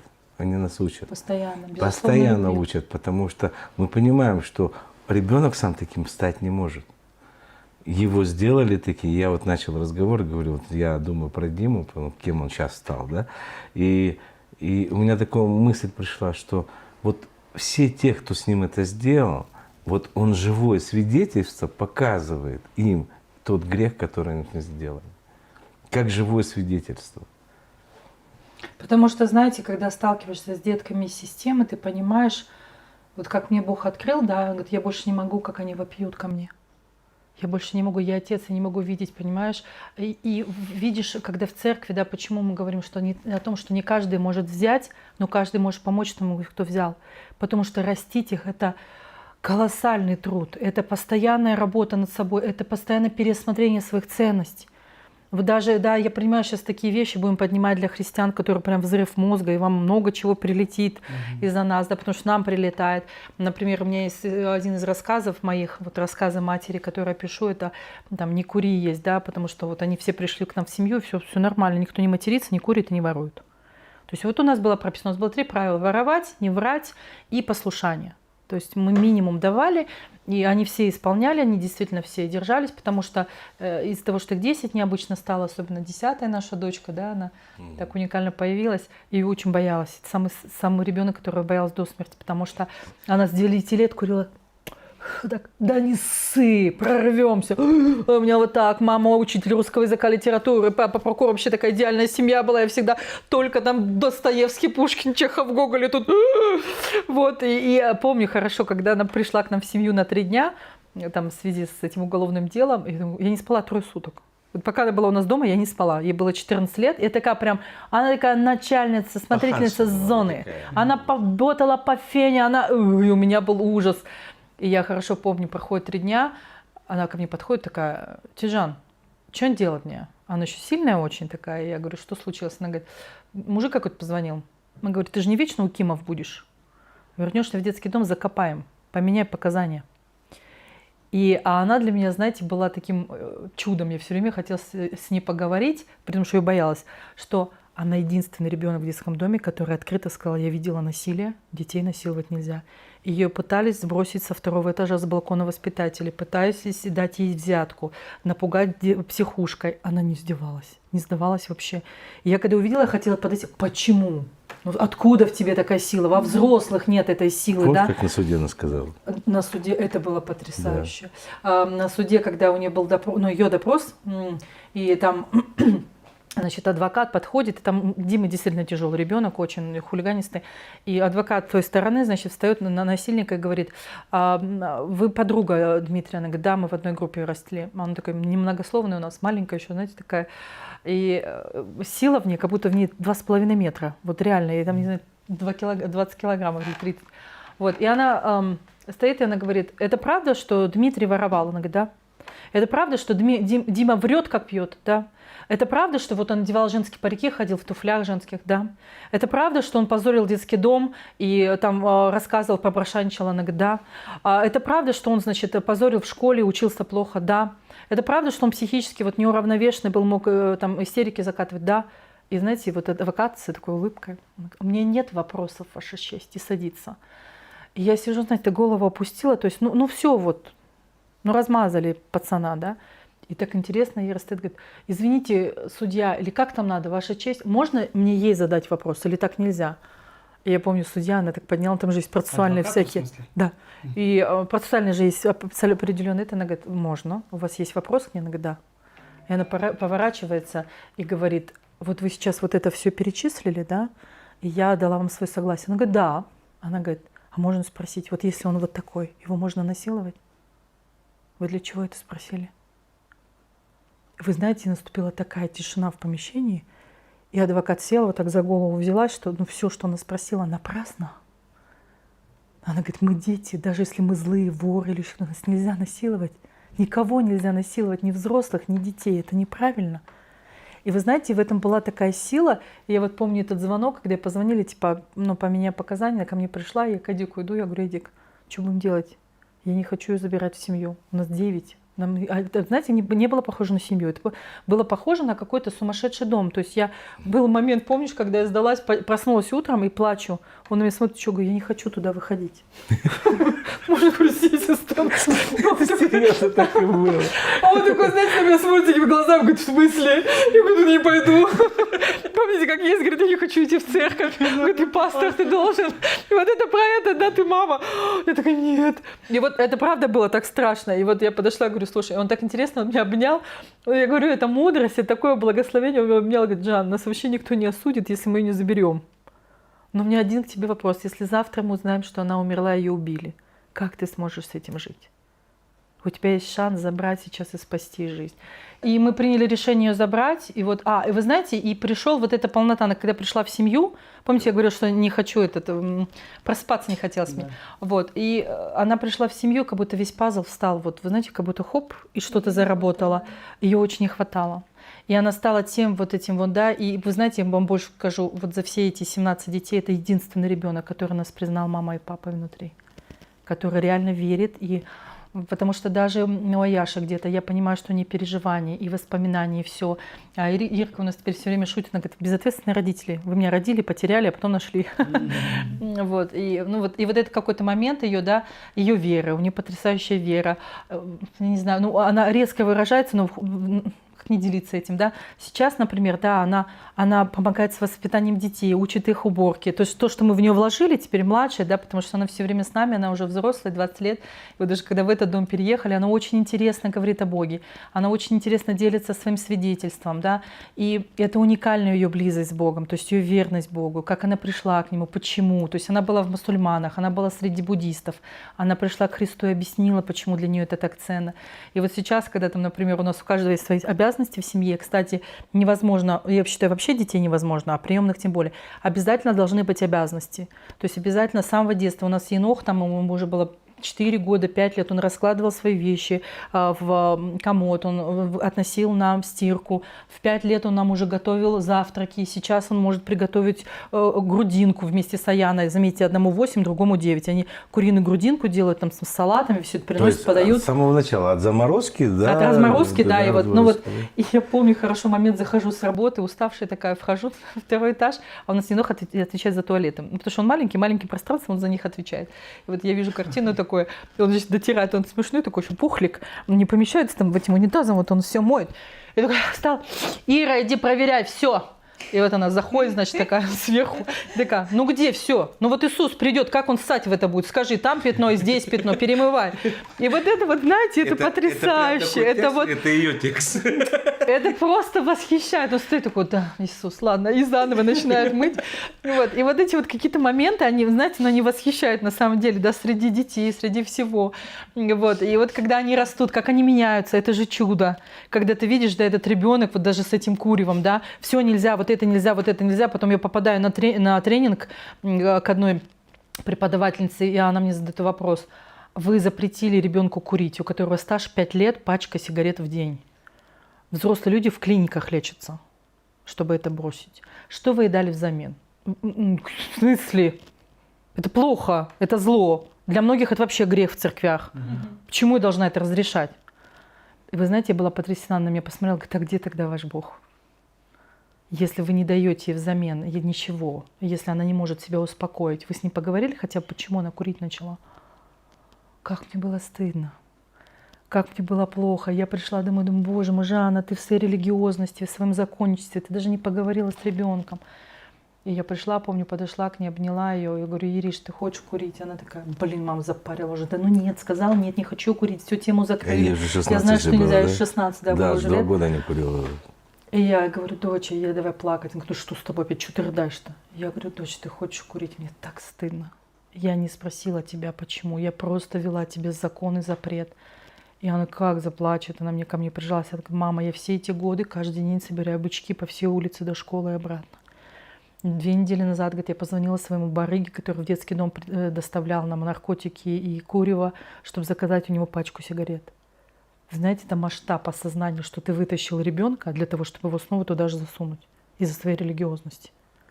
И я потеряла бы просто дочь. Потому что сегодня она заказала пачку сигарет, завтра бы она заказала наркотик, а потом бы я вообще неизвестно, где ее нашла. Потому что у нее, например, мечта была в жизни в 18 лет, когда мы ее спросили, она к нам пришла. Она говорит, 18 лет я хочу набухаться так, чтобы умереть. Это мечта ребенка. Я была в шоке. Почему? Она говорит, потому что с тем, что я пережила, жить невозможно. У меня не будет жизни. И сейчас, когда она говорит, я хочу выучиться, выйти замуж, родить двойняшек, я хочу служить Богу, я хочу вот это. И ты стоишь и не дышишь от счастья.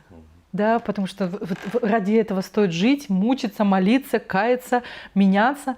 И вот мы с ней пошли в тот момент, я говорю, я куплю тебе пачку сигарет, давай ограничимся только количество. Я хочу, чтобы ты от этого ушла, потому что это погубит твое здоровье. Это действительно плохо. И она расплакалась, говорит, ты шутишь? Я говорю, нет. И мы с ней, обнявшись, пошли за сигаретами. Я же плакала, да? Все изменилось, такое доверие пришло. И она рассказала, почему она начала курить. Мне было так больно. Это есть вот в рассказах у меня. Она хотела быть как старшая, чтобы ее боялись.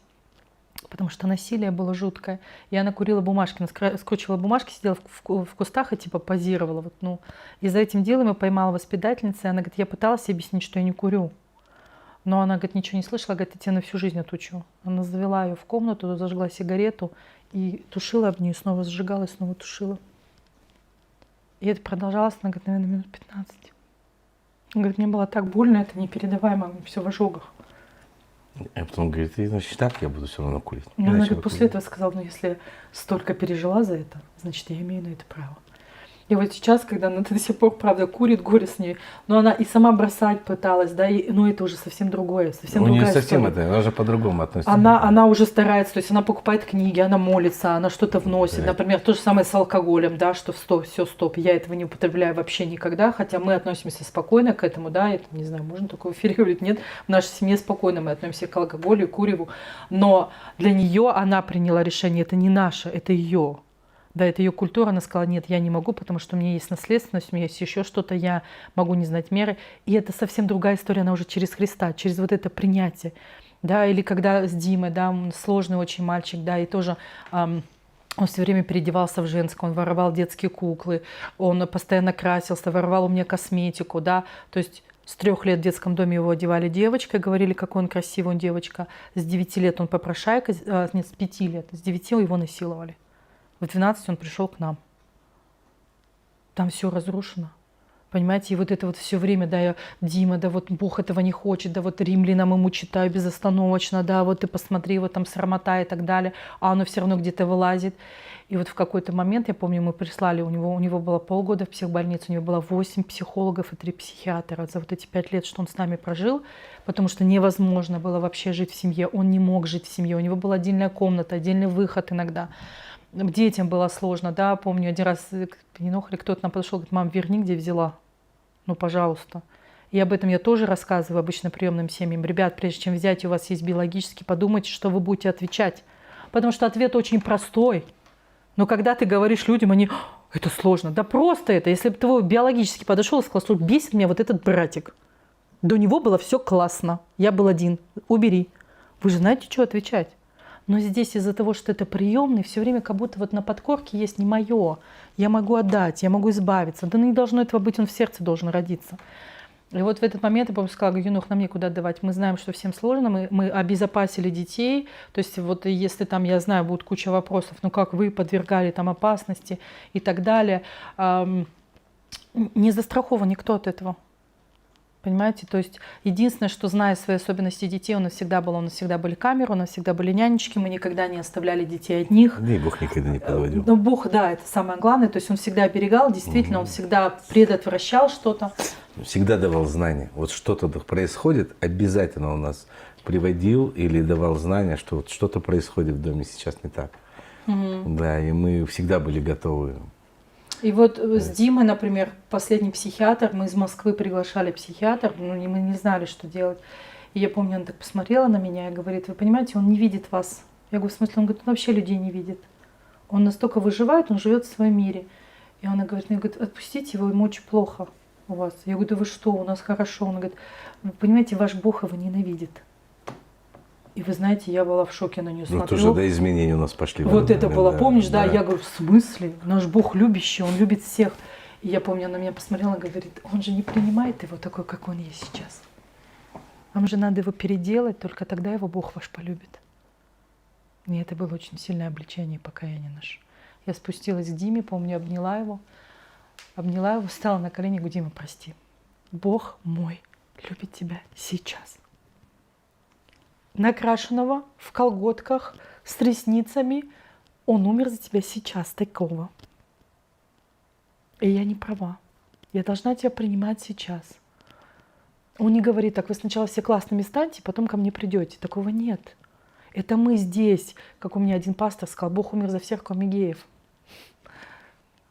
Ты не узнал Христа, ты с Ним не встретился. Понимаете? И вот этот момент, он стал таким переломным. Я его обняла, говорю, Димка, давай найдем твои применения твоим талантам без греха. Давай ты станешь актером.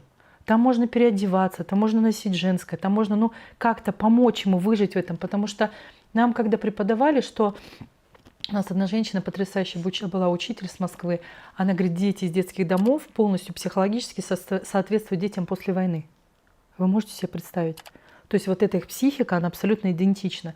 И она говорит, когда мы спасали детей после войны, она там участвовала в миссии определенной, она говорит, мы придумывали, как реализовать вот сейчас вот это сломанное что-то, да, в обычной жизни. Там мальчик у них был 12-летний, он 5 лет подряд стоял с автоматом. То есть с 6 лет он взял автомат, потому что умер отец, умер дед, и у него была дочь, сестра и мать. И он говорит, каждое утро он стоял с автоматом и защищал, расстреливал людей. И он убивал там сотнями. И она говорит, когда нам его привели, мы не знаем, что с ним делать. Он умеет только убивать. И он говорит, все, я в тюрьму. Будущности нет. И вот они собирали, у них была команда, и они говорят, мы, естественно, работа тяжелая и так далее. И вот мы увезли его в поселок, где был мясокомбинат. И он стал самым лучшим забойщиком скота. Он женился, он родил детей, он смог восстановиться, потому что мы просто нашли его применение в законных правах. Да? И Димке мы тоже такое предлагали, потому что, вы знаете, мало того, что мы христиане, да, и мы выросли в определенных сферах, да, муж вообще спортсмен, он очень мужественный, и вот это в доме, это очень тяжело. Но когда ты понимаешь, что Бог, Он любит всегда. Вспомните, да, Он умер за нас, когда мы были еще грешниками. Но мы, христиане, очень часто не принимаем. Да? И для меня была примером одна христианка. 3 года назад она приехала к нам в гости. Она служитель. Она приехала со своей дочерью. Она с другой страны. И я, когда увидела дочь, я была в шоке. Дочь вся перерезанные все вены, совершенно в очень таком одеянии необычном. Вот. И проблема была в том, что пока мы общались с мамой, она взяла и добавила моих детей, старших, в Инстаграм к себе на страницу. И когда уехали все, дочка старшая мне подошла, говорит, мам, там что-то ужасное вообще. Она показала ее страницу в Инстаграме, а там был ужас.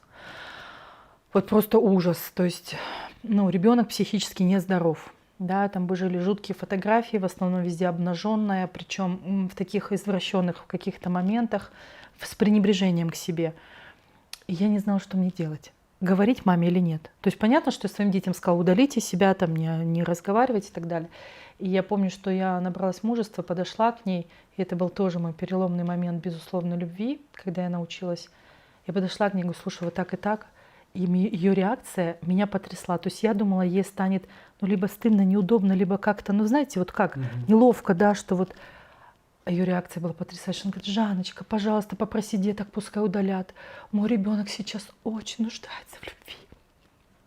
Мой ребенок сейчас страдает, я очень ему нужна. Ей очень больно, если она это из себя не выпустит, она умрет. И каждый раз, когда я привожу ее с собой, она говорит, я не пойду к твоим христианам. Давай я одену длинную кофту, это позор для тебя. Она говорит, каждый твой шрам я поцелую, потому что ты мой ребенок. Мне тебя Бог подарил, и я хочу сохранить тебя.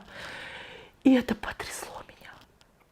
А теперь, когда приходит мой Дима каждую неделю ко мне в офис, да, накрашенный, он трансвестит, он пытается сейчас сделать операцию, сделать себе размер груди второй, оставить половые органы мужчины, еще утешает меня и говорит, мама, не распрости, что я не стал сыном. Я говорю, так ты дочка не стал, ты что-то пополам.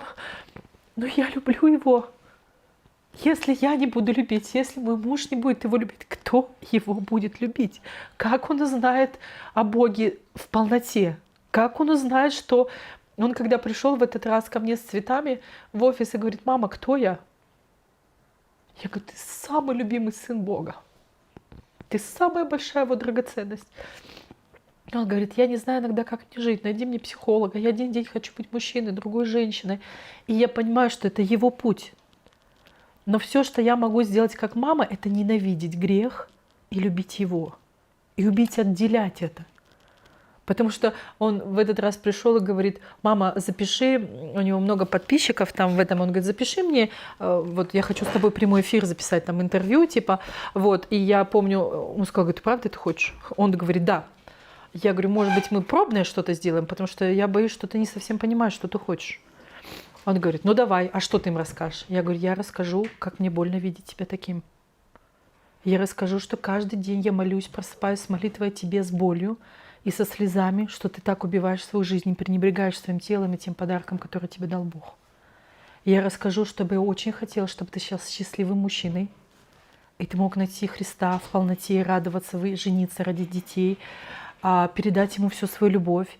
И он потерялся. Он сел, замолчал, он говорит: мама, именно поэтому я не убираю нижнюю свою часть. Я говорю: как это? Он говорит: я очень хочу родить сына. Я очень хочу, чтобы мой мальчик вырос в любви. И вот я не знаю, сделает ли он это. Я не знаю, как сложится его жизнь. Я не знаю, что дальше будут делать мои дети, да, приемные, рожденные. Но Бог дал нам обетование, что Он всегда будет с нами, и все дети будут мои спасены. Поэтому вот на самом деле, да, такие вот, ну, наша история, она такая. Помнишь Виталика, да, последнего, из-за чего нам потом Бог дом подарил? Вы знаете, мы последний раз переехали перед этим домом, в аренду уже было все, и пришла мама ко мне на консультацию, христианка, с молодым парнем, и сказала: помогите Жанне, пожалуйста, он бомж. Он выпускник детского дома, помогите, пожалуйста, ему найти жилье. Ему 25 лет, и вот он уже 8 лет живет у нас на Арбате, на улице, на скамейке. Вот. И я говорю: ну хорошо, документы, стала юридически там спрашивать, что и как. И она стала рассказывать историю. Оказывается, она христианка, они усыновили его, когда ему было 7 лет. У них есть старший сын на 5 лет, его старшая дочь на 5 лет младше. И вот он, говорит, стал сбегать, стал беспредельничать, стал все время попадать в неприятные ситуации. И через 7 лет, там была какая-то попытка домогательства до дочери их, в общем, они испугались, через 7 лет они его сдали. И они отменили усыновление. У нас, к сожалению, по законодательству, когда они его усыновляли, он лишился всего: очереди на квартиру, финансов. И когда они его вернули, он был обнуленный. У него ничего не осталось. Я помню хорошо, а он сидит рядом. И он говорит: вы понимаете, нет, что он чуть не сделал с моей дочерью, да? Я говорю: я понимаю. Он говорит: у меня к вам один вопрос. Если ваш старший сын это попытался сделать, у меня этого очень много в семьях, когда братья насилуют своих сестер. Что вы делали? И она сказала: я не понимаю вашего вопроса. И я помню, он выбежал, и я говорю: я помогу тебе, я буду тебе помогать. Она говорит: только вам, знаете, одно, он ненавидит Бога. Ну, чтобы вы знали, он ненавидит Бога. Я на нее подняла глазах, я говорю: я не хочу вас осуждать, но я тоже вашего Бога ненавижу. Потому что вы отказались от собственного сына. Что бы он ни сделал, вы должны были бороться за него. Сейчас он на улице, сейчас квартира у вас, у вашей дочери и у вашего сына есть квартира, а этот на улице, один, в холоде. И вот она ушла, я помню, мы стали молиться, это зима, декабрь месяц, а мы знаем, какой он сложный. Под Новый год у нас взрослые девчонки, да, по 18 лет двое, по 16 лет двое. Я помню, мы стоим в церкви, поем, и я плачу. Я говорю: Бог, почему мы не можем найти хостел для него? Ну что произошло? Ну, знаете, вот как специально, ничего нет. И я плачу, и там еще проповедь такая про то, что там, ну вот, начни с себя. Я помню, я помолилась, говорю: Бог, давай так, если мы сейчас в церкви закончится служение, мы поедем на Арбат, и он будет там, и мы его сможем найти. Мы заберем его к себе домой, чтобы хотя бы зиму он перезимовал. И давай плакать: защити моих девчонок, помоги тогда вот это, да, все. И я помню хорошо, поворачиваюсь к нему, он на меня смотрит, дети стоят, ну что, я здесь, потом тук-тук-тук-тук-тук, потом он. И он такой на меня смотрит: ты что плачешь-то? Он такой: что? И я ему имя называю, говорю: я за этого плачу, за Виталика. Он говорит: нормально все, потом поедем. И я понимаю, что он вот в единстве, да, вот это в единстве. И ему не страшно, он такой говорит, да не переживай, все будет нормально. Мы приехали, и он стоит, играет там на своей гитаре, поет. И мы, когда ему сказали, он так замер сначала. Представляете, полная машина детей, да? Он такой замер, потом говорит, я поеду. И помнишь, да, когда мы через 2 дня или сколько, через месяц ехали там с ним в одно место, он едет и смеется, и говорит, ну знаете, вообще, честно сказать, у меня была, я же понимал, что вы все знаете, а следственно, зачем берете? Вы же рискуете, вы же не тупые какие-то. И я решил вас обокрасть. Я такая скажу, вообще супер просто.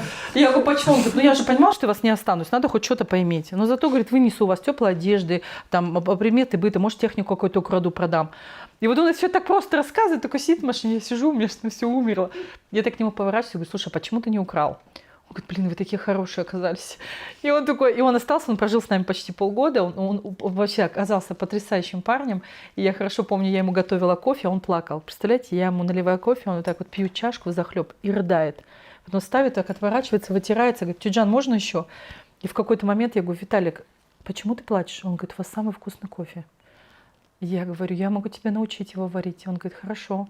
И потом подходит, говорит, ну там что-то еще есть. Я говорю, ты знаешь, это самое нелюбимое твое слово там. Он такой, какое слово? Я говорю, Бог.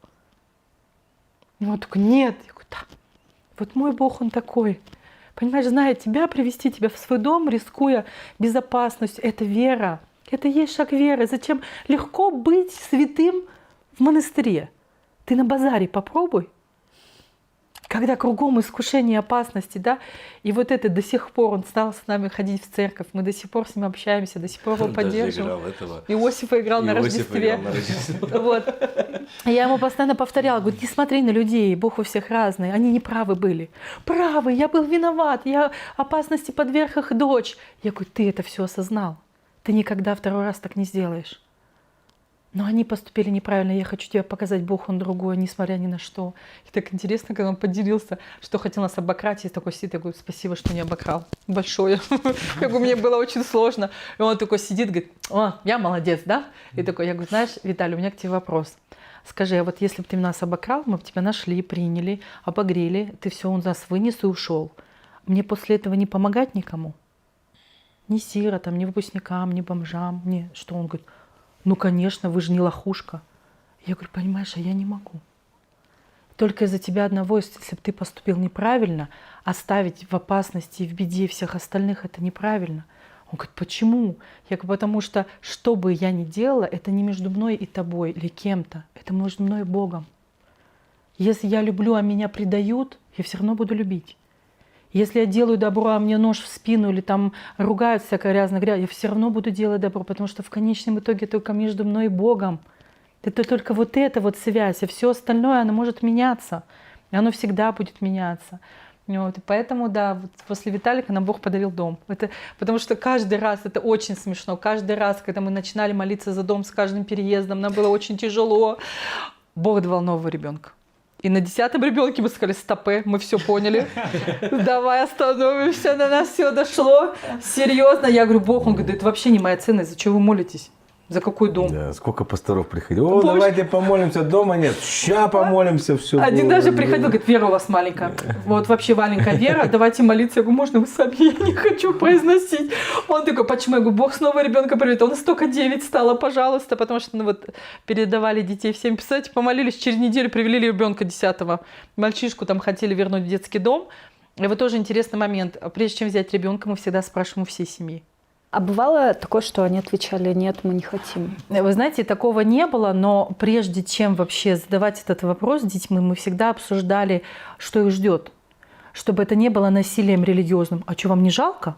А вы не переживаете за детей? Вот у него папы нет, мамы. Да никогда, не дай бог. Поэтому вот когда, например, Тёма появлялся, мы всех 9 посадили, они такие уставшие были, говорят, мама, ну как? Я говорю, ребят, может быть, это ненадолго. Может быть, это на месяц, может, на полгода, может быть, вообще на всю жизнь. Но вы должны дать нам свое согласие, потому что мы единый организм, и мы знаем, как вы устали. И мы не хотим перекладывать на вас ответственность или еще что-то. Мы родители, мы будем принимать решения, но мы хотим, чтобы мы с вами были одной командой. И вот когда я помню, там даже Енох, да, ему там что-то было, я не знаю, может быть, 2 годика, 3, и он такой стоит, говорит, согласен, до всех там дошло, и он такой, я говорю, Енох, а ты понимаешь, что он может тебя бить или забрать, обижать тебя? Да, что ты будешь делать? Я пойду к тебе, если тебя нет, к папе, если папы нет. И мы прям спрашиваем, чтобы ребенок знал, что ему делать. Потому что это сможет случиться где угодно. В садике его могут побить. В школе могут домогаться или что-то делать. Моя цель наша, как родители, да, это рассказать, что научить, что делать, а не просто уберечь. Знаете, мы сейчас под колпак всех посадим, да, а потом как он в мир будет выходить. Вот это правильно. Слушайте, у меня вот такой вопрос. Мы сейчас 2 грани затронули, что вы единый организм с детьми, ну вот у вас как бы целостность такая, но тем не менее мы тоже говорили о том, что вы вдвоем, а дети даны на время.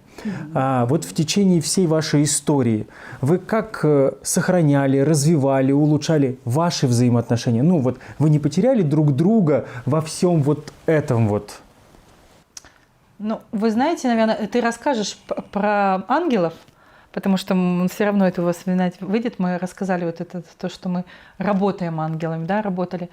А я, наверное, хочу ответить на ваш вопрос, задеть, что обязательно, сколько бы ни было детей, какие бы ни были трудности, всегда должны быть свидания. Всегда должно быть время вдвоем.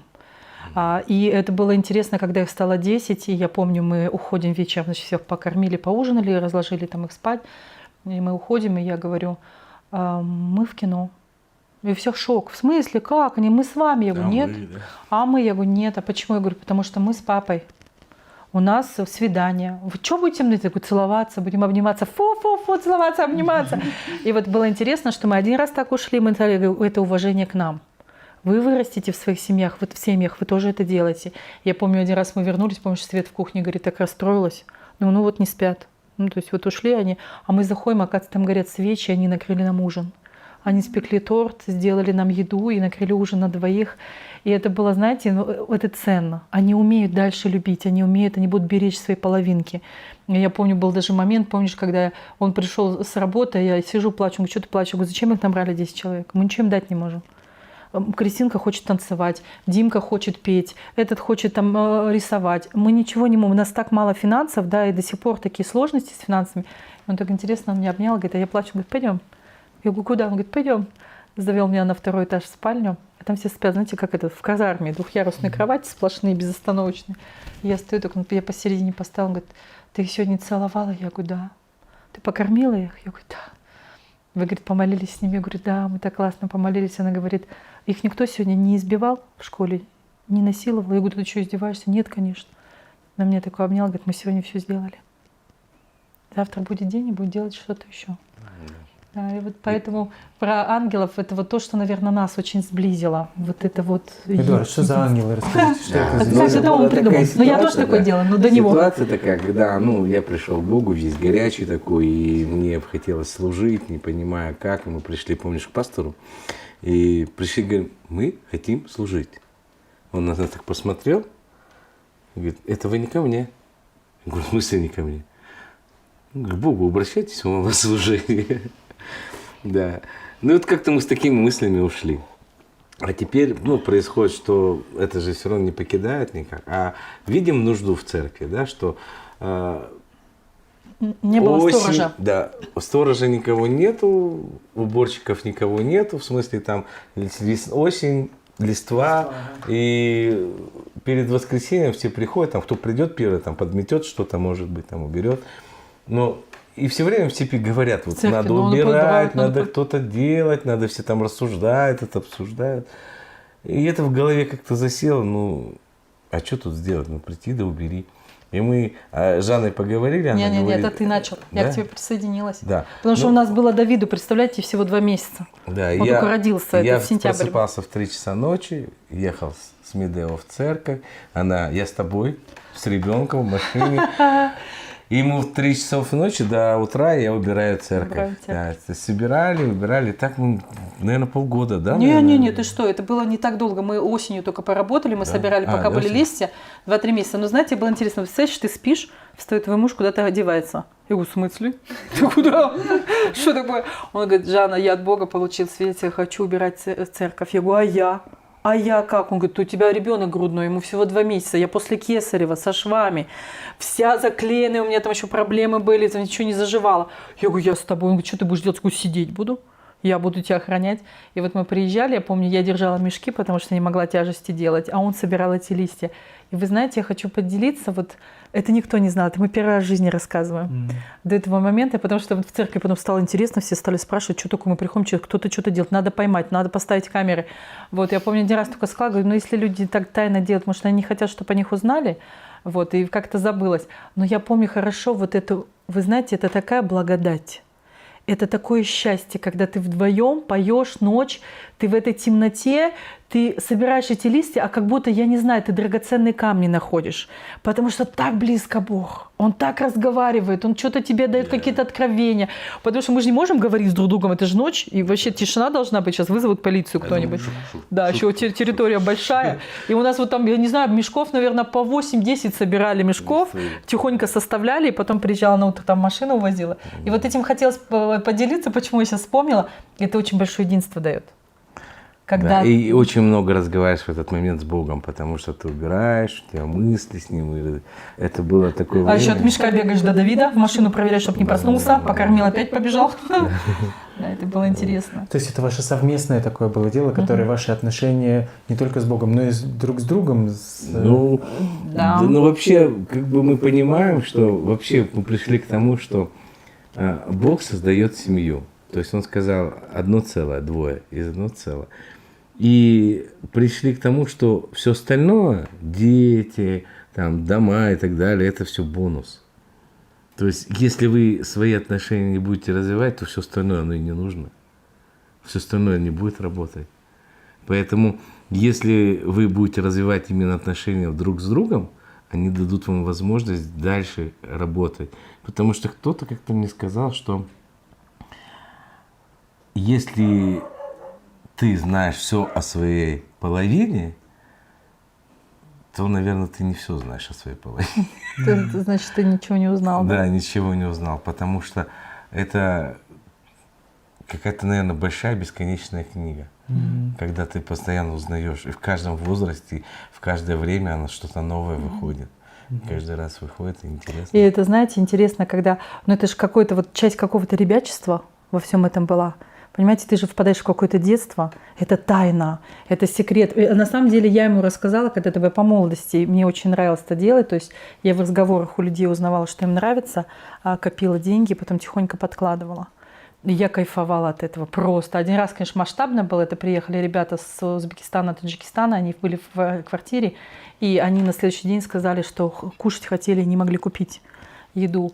И я сбежала с конференции, сварила дома кастрюлю большая, напекла блинов, украла ключи, попросила через знакомых вытащить у них ключи, взяла такси, съездила домой, поставила, написала от ангела, закрыла, пришла. И представляете, какой кайф, когда они же не знают, кто это, когда ты на следующее утро приходишь в церковь 5000 человек, была конференция, они выходят, говорят, мы не знаем, кто это, но мы знаем, что он здесь. Это был лучший вечер, когда мы открыли двери, там пахло борщом и домашней едой. Спасибо. Ты стоишь, и просто тебя, вот вы знаете, это просто разрывает вот от этого кайфа, и это хочется передать детям, это хочется передать вообще по жизни, да, то есть, слушайте, ну так это и есть Божье дело, ну вот ты, когда мне сейчас приходят, говорят, зачем вы рассказываете, делать добро, типа, и вот, закрывай, ребят, да это не про это, я рассказываю, потому что это может изменить чьи-то жизни, я не могу забрать всех детей, это сейчас не про это, а вот такие дела, да, научить своих детей аккуратненько слушать, быть внимательными, да, с супругом то же самое, сколько чудес от него, потому что он слушает меня внимательно, сколько я могу ему подарить, потому что ты все время хочешь узнать, а что еще, я влюбляюсь каждый день в него, я каждый день нахожу что-то новое, восхищаюсь, ну это же счастье, в этом, мне кажется, есть же брак, наверное, да? Так же, как с Богом, ты приходишь, ты спасен, ты покаялся, но дальше ты выбираешь, как с ним жить. Либо ты узнаешь, что он любит, и живешь в близости с ним, искать жизнь. Либо ты так, ну, главное, что спасен, и дальше уже не важно, что там я буду типа делать. есть, все нормально. Можно уже об этом не заботиться. Да, вот, наверное, вот так как-то. Круто. Слушайте, ну мы часто в интервью говорим, что ну, это обязательно должна быть вторая часть. В разговоре с вами я сразу хочу заявить о третьей части. Вторая, ну понятно, да. Потому что, может быть, мы еще коротко. 2 вопроса, ладно? Финальный будет наш стандартный финальный, но до этого я еще хотел спросить у вас по поводу традиций. Мы все-таки в другой стране, сейчас в Казахстане, и мы как бы такие думаем вот о традициях этой земли, этой страны. Но, тем не менее, нам интересно просто ваши семейные традиции. Ну, может быть, 2-3 какие-то. Вот что ваша семья это? Про лаколь расскажешь? Да, давайте расскажу. Ну, на самом деле, так что мы разные нации, да? Да. Межнациональный брак, да. И поэтому, соответственно, ну, как бы и мы живем еще и в Казахстане, где очень много евреи, да, корейцы в Казахстане.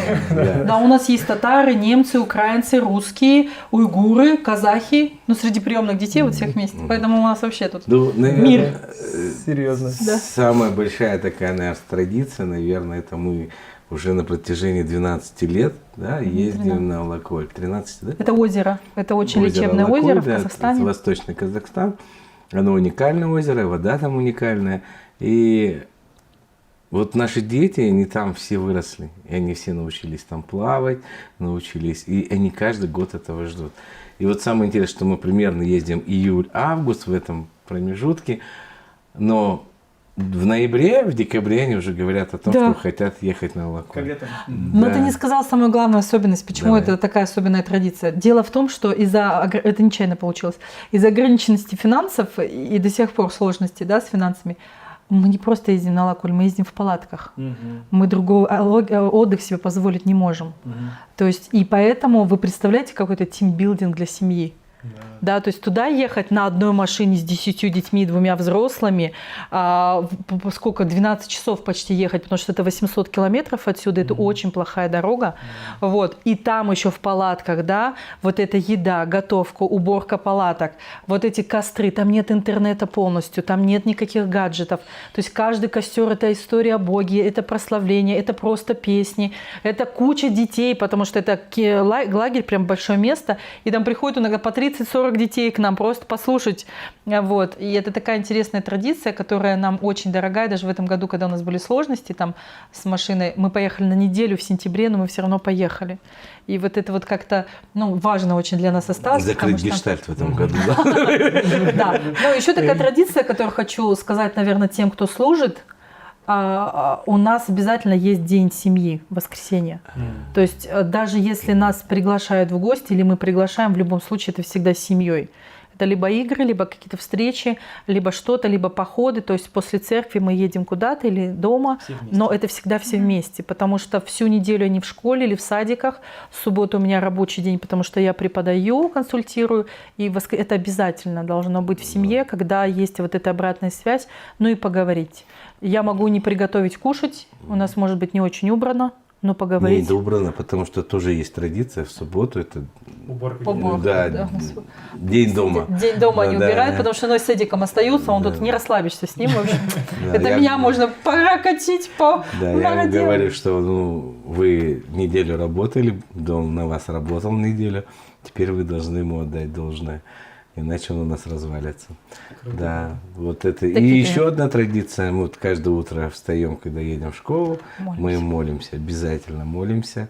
И все в одной машине, да, и все читаем «Отче наш». Да, это такая сильная традиция, поэтому... Когда было их 10, чтобы их как-то собрать в семью, у нас было вечернее собрание постоянно. Ну, как нельзя на собрание, вечерние встречи. Я задавала два вопроса. Что было плохого в этом дне, грустного, что было хорошего, и за кого ты хочешь помолиться? И вот мы все по кругу молились. Во-первых, очень помогало им высказаться, во-вторых, сразу видно было, у кого с кем конфликт. Вот, это тоже помогало. Это больше такая практика. Это просто было, потому что хоть как-то их собрать, потому что это было ужас. Вот. Сейчас уже, конечно, это семья. Потому что с нами сейчас 6 деток осталось. Последняя дочка вот недавно появилась у нас. Она когда-то жила, уходила в семью, и там не справились с ней. И после ее пропажи и насилия та семья отказалась ее взять и сказали, что такой грязный ребенок им не нужен. А нам нужен очень. Потому что для нас она сокровище. То, как она верит в Бога и его любит, это потрясает. Восхищает. Слушайте, ну история реально может быть бесконечна. Это просто ваша семья, это вот как 10 детей, это 10 семей, 10 историй, 10 судеб, 10 выпусков на нашем канале. Давайте будем закругляться в этот раз. И финальный вопрос. Эдуард, давайте с вас начнем. 3 вещи, которые делает ваша жена, и вы чувствуете, она меня любит. Вот практичные какие-то такие жизненные. Ну, наверное, то, что она никогда не хочет меня отпускать. Да. То есть я люблю путешествовать, да, то есть я купил себе в какой-то момент байк, правда, 5 лет уговаривала, да, а на байк это не просто по катушке по городу, ну, катаемся с друзьями, да, куда-то в путешествие, вот в Самарканд ездили, на Сакуль в этом году. И я знаю, что настолько она меня любит, что она хочет, чтобы я поехал отдохнул, но ее душа и сердце никогда не отпускает, да. Внутри она это все показывает, все нормально, я справлюсь, все хорошо, да, но при этом никогда. Знакомая история. Да. Иди играй в футбол, конечно, иди встречайся с друзьями. А ты скоро. Вроде тебя отпустили, а внутри чувствуешь, да, вот эту тяжесть. Ага, ладно, это один, еще 2 вещи какие-то, да.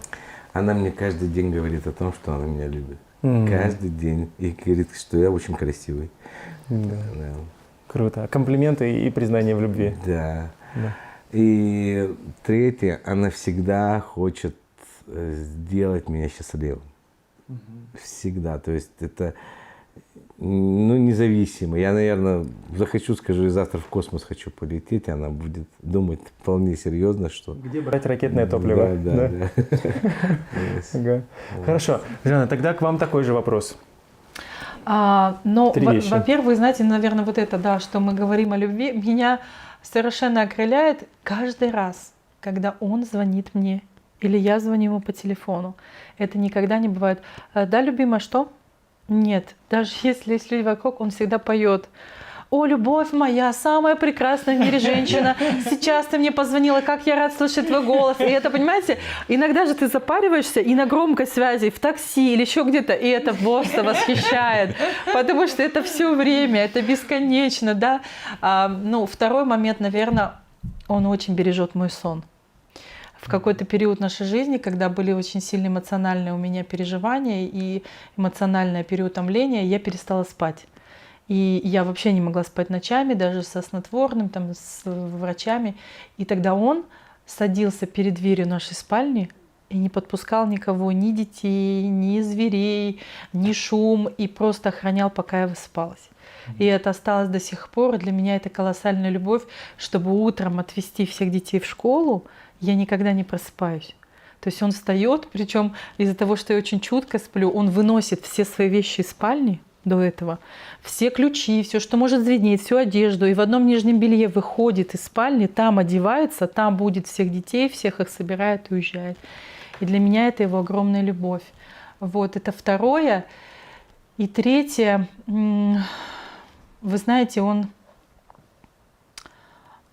его любовь настолько красива, что, это невозможно не видеть, не замечать. Она во всем, в каждой мелочи, в каждой, знаете, во всем полностью принести, подать обувь, приготовить что-то вкусное, принести мне какую-то вкусняшку домой. Может проснуться, там, если я среди ночи его разбужу, да, то есть вот это он постоянно, он 24/7 со мной, он 24/7 оберегает меня. И это, наверное, восхищает, потому что, для меня, наверное, это и есть любовь. Любовь — это жертва.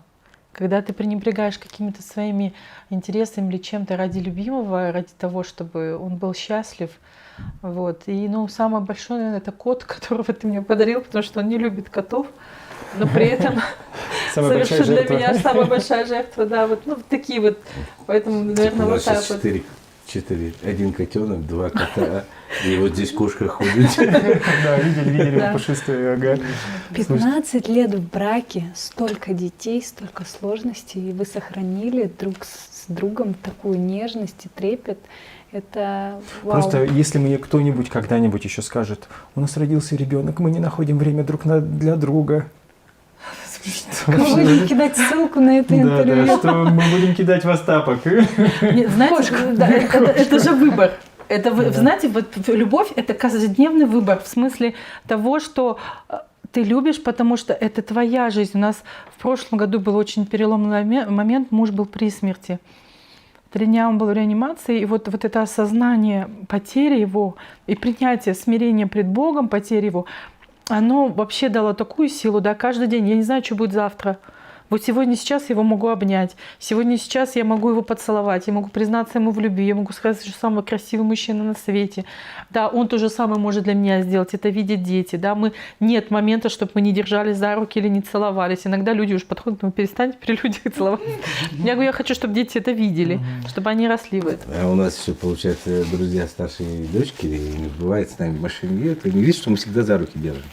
Едем, держимся, они в шоке. Говорят, сколько лет, говорит, они прожили?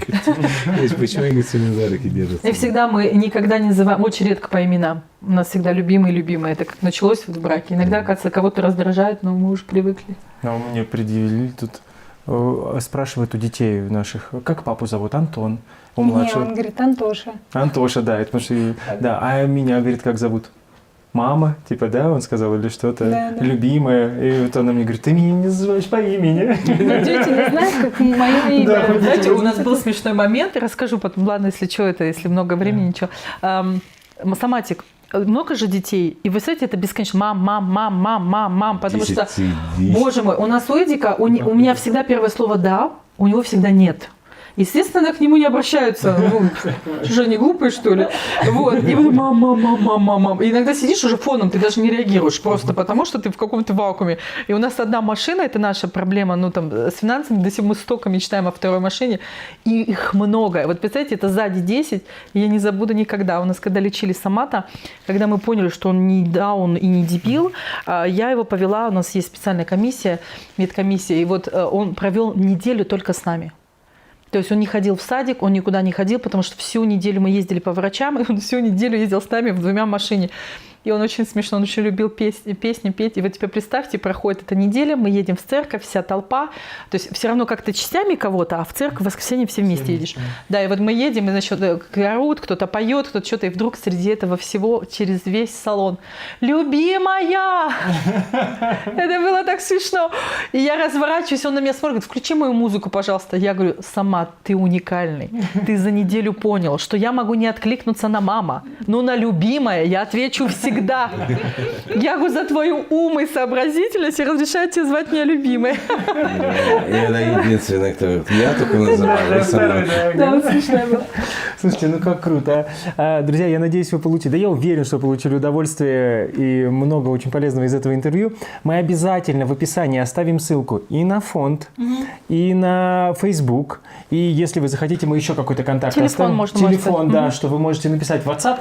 Да. Да, в WhatsApp, если какие-то вопросы, вы всегда можете, Жанна открыта, она может написать. Если какие-то дополнительные вопросы появились, напишите их в комментарии, и я уверен, что, по крайней мере, ну, мы всегда заглядываем в комментарии, видим, попробуем каким-то образом вам помочь, что-то посоветовать. Вот. Спасибо вам большое. И я еще хочу добавить, процитировать вас. Вы сказали, что не каждый может усыновить ребенка, но каждый может поучаствовать в этом. Да. И я уверена, что у каждого из вас, кто посмотрел это интервью, в сердце родилось желание как-то поучаствовать в жизни этой семьи. И мы оставим, наверное... Тут у фонда у вашего есть какие-то реквизиты, куда Да, даже? у нас все есть. Все, мы это тоже оставим все. Поэтому сейчас, если вдруг вы досмотрели вот это до конца... Не ждите, не откладывайте, Да, потом прям- вы забудете. Да, прямо Просто, сейчас. да, Раз, и все. Да, сделайте Раз, и все.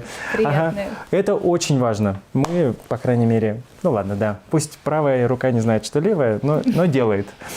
Все, спасибо вам большое. Спасибо за прием. Спасибо. Ой, Потому, вообще. можно вам обратно благодарность сказать? Конечно, Потому что я конечно. хочу дать обратную связь, что, честно сказать, о такой возможности я молилась долгие годы. Потому что я очень много преподаю, выступаю в нашем просто, социуме, в Казахстане, там, как-то меня за границу один раз приглашали. Но выйти к христианам, выйти к людям, которые знают Бога, любят Бога, знают Его безусловную любовь, и рассказать о тех чудесах, водительстве, славе Его великой, да, которая проходит через нашу жизнь, пока я не написала книгу, это прям уникальная возможность. Спасибо за то, что вы светлые, за то, что вы такие любящие, за ваши ценности, за ваш канал. Пусть Господь его благословляет. Еще много интересных людей приходит к вам. Все принимаем, все принимаем. Все, ладно, спасибо большое, друзья. Еще раз благодарим, что досмотрели до конца. Все действия, которые нужно сделать, вы найдете в описании. Все, и вам еще раз огромное спасибо. Все, пока-пока.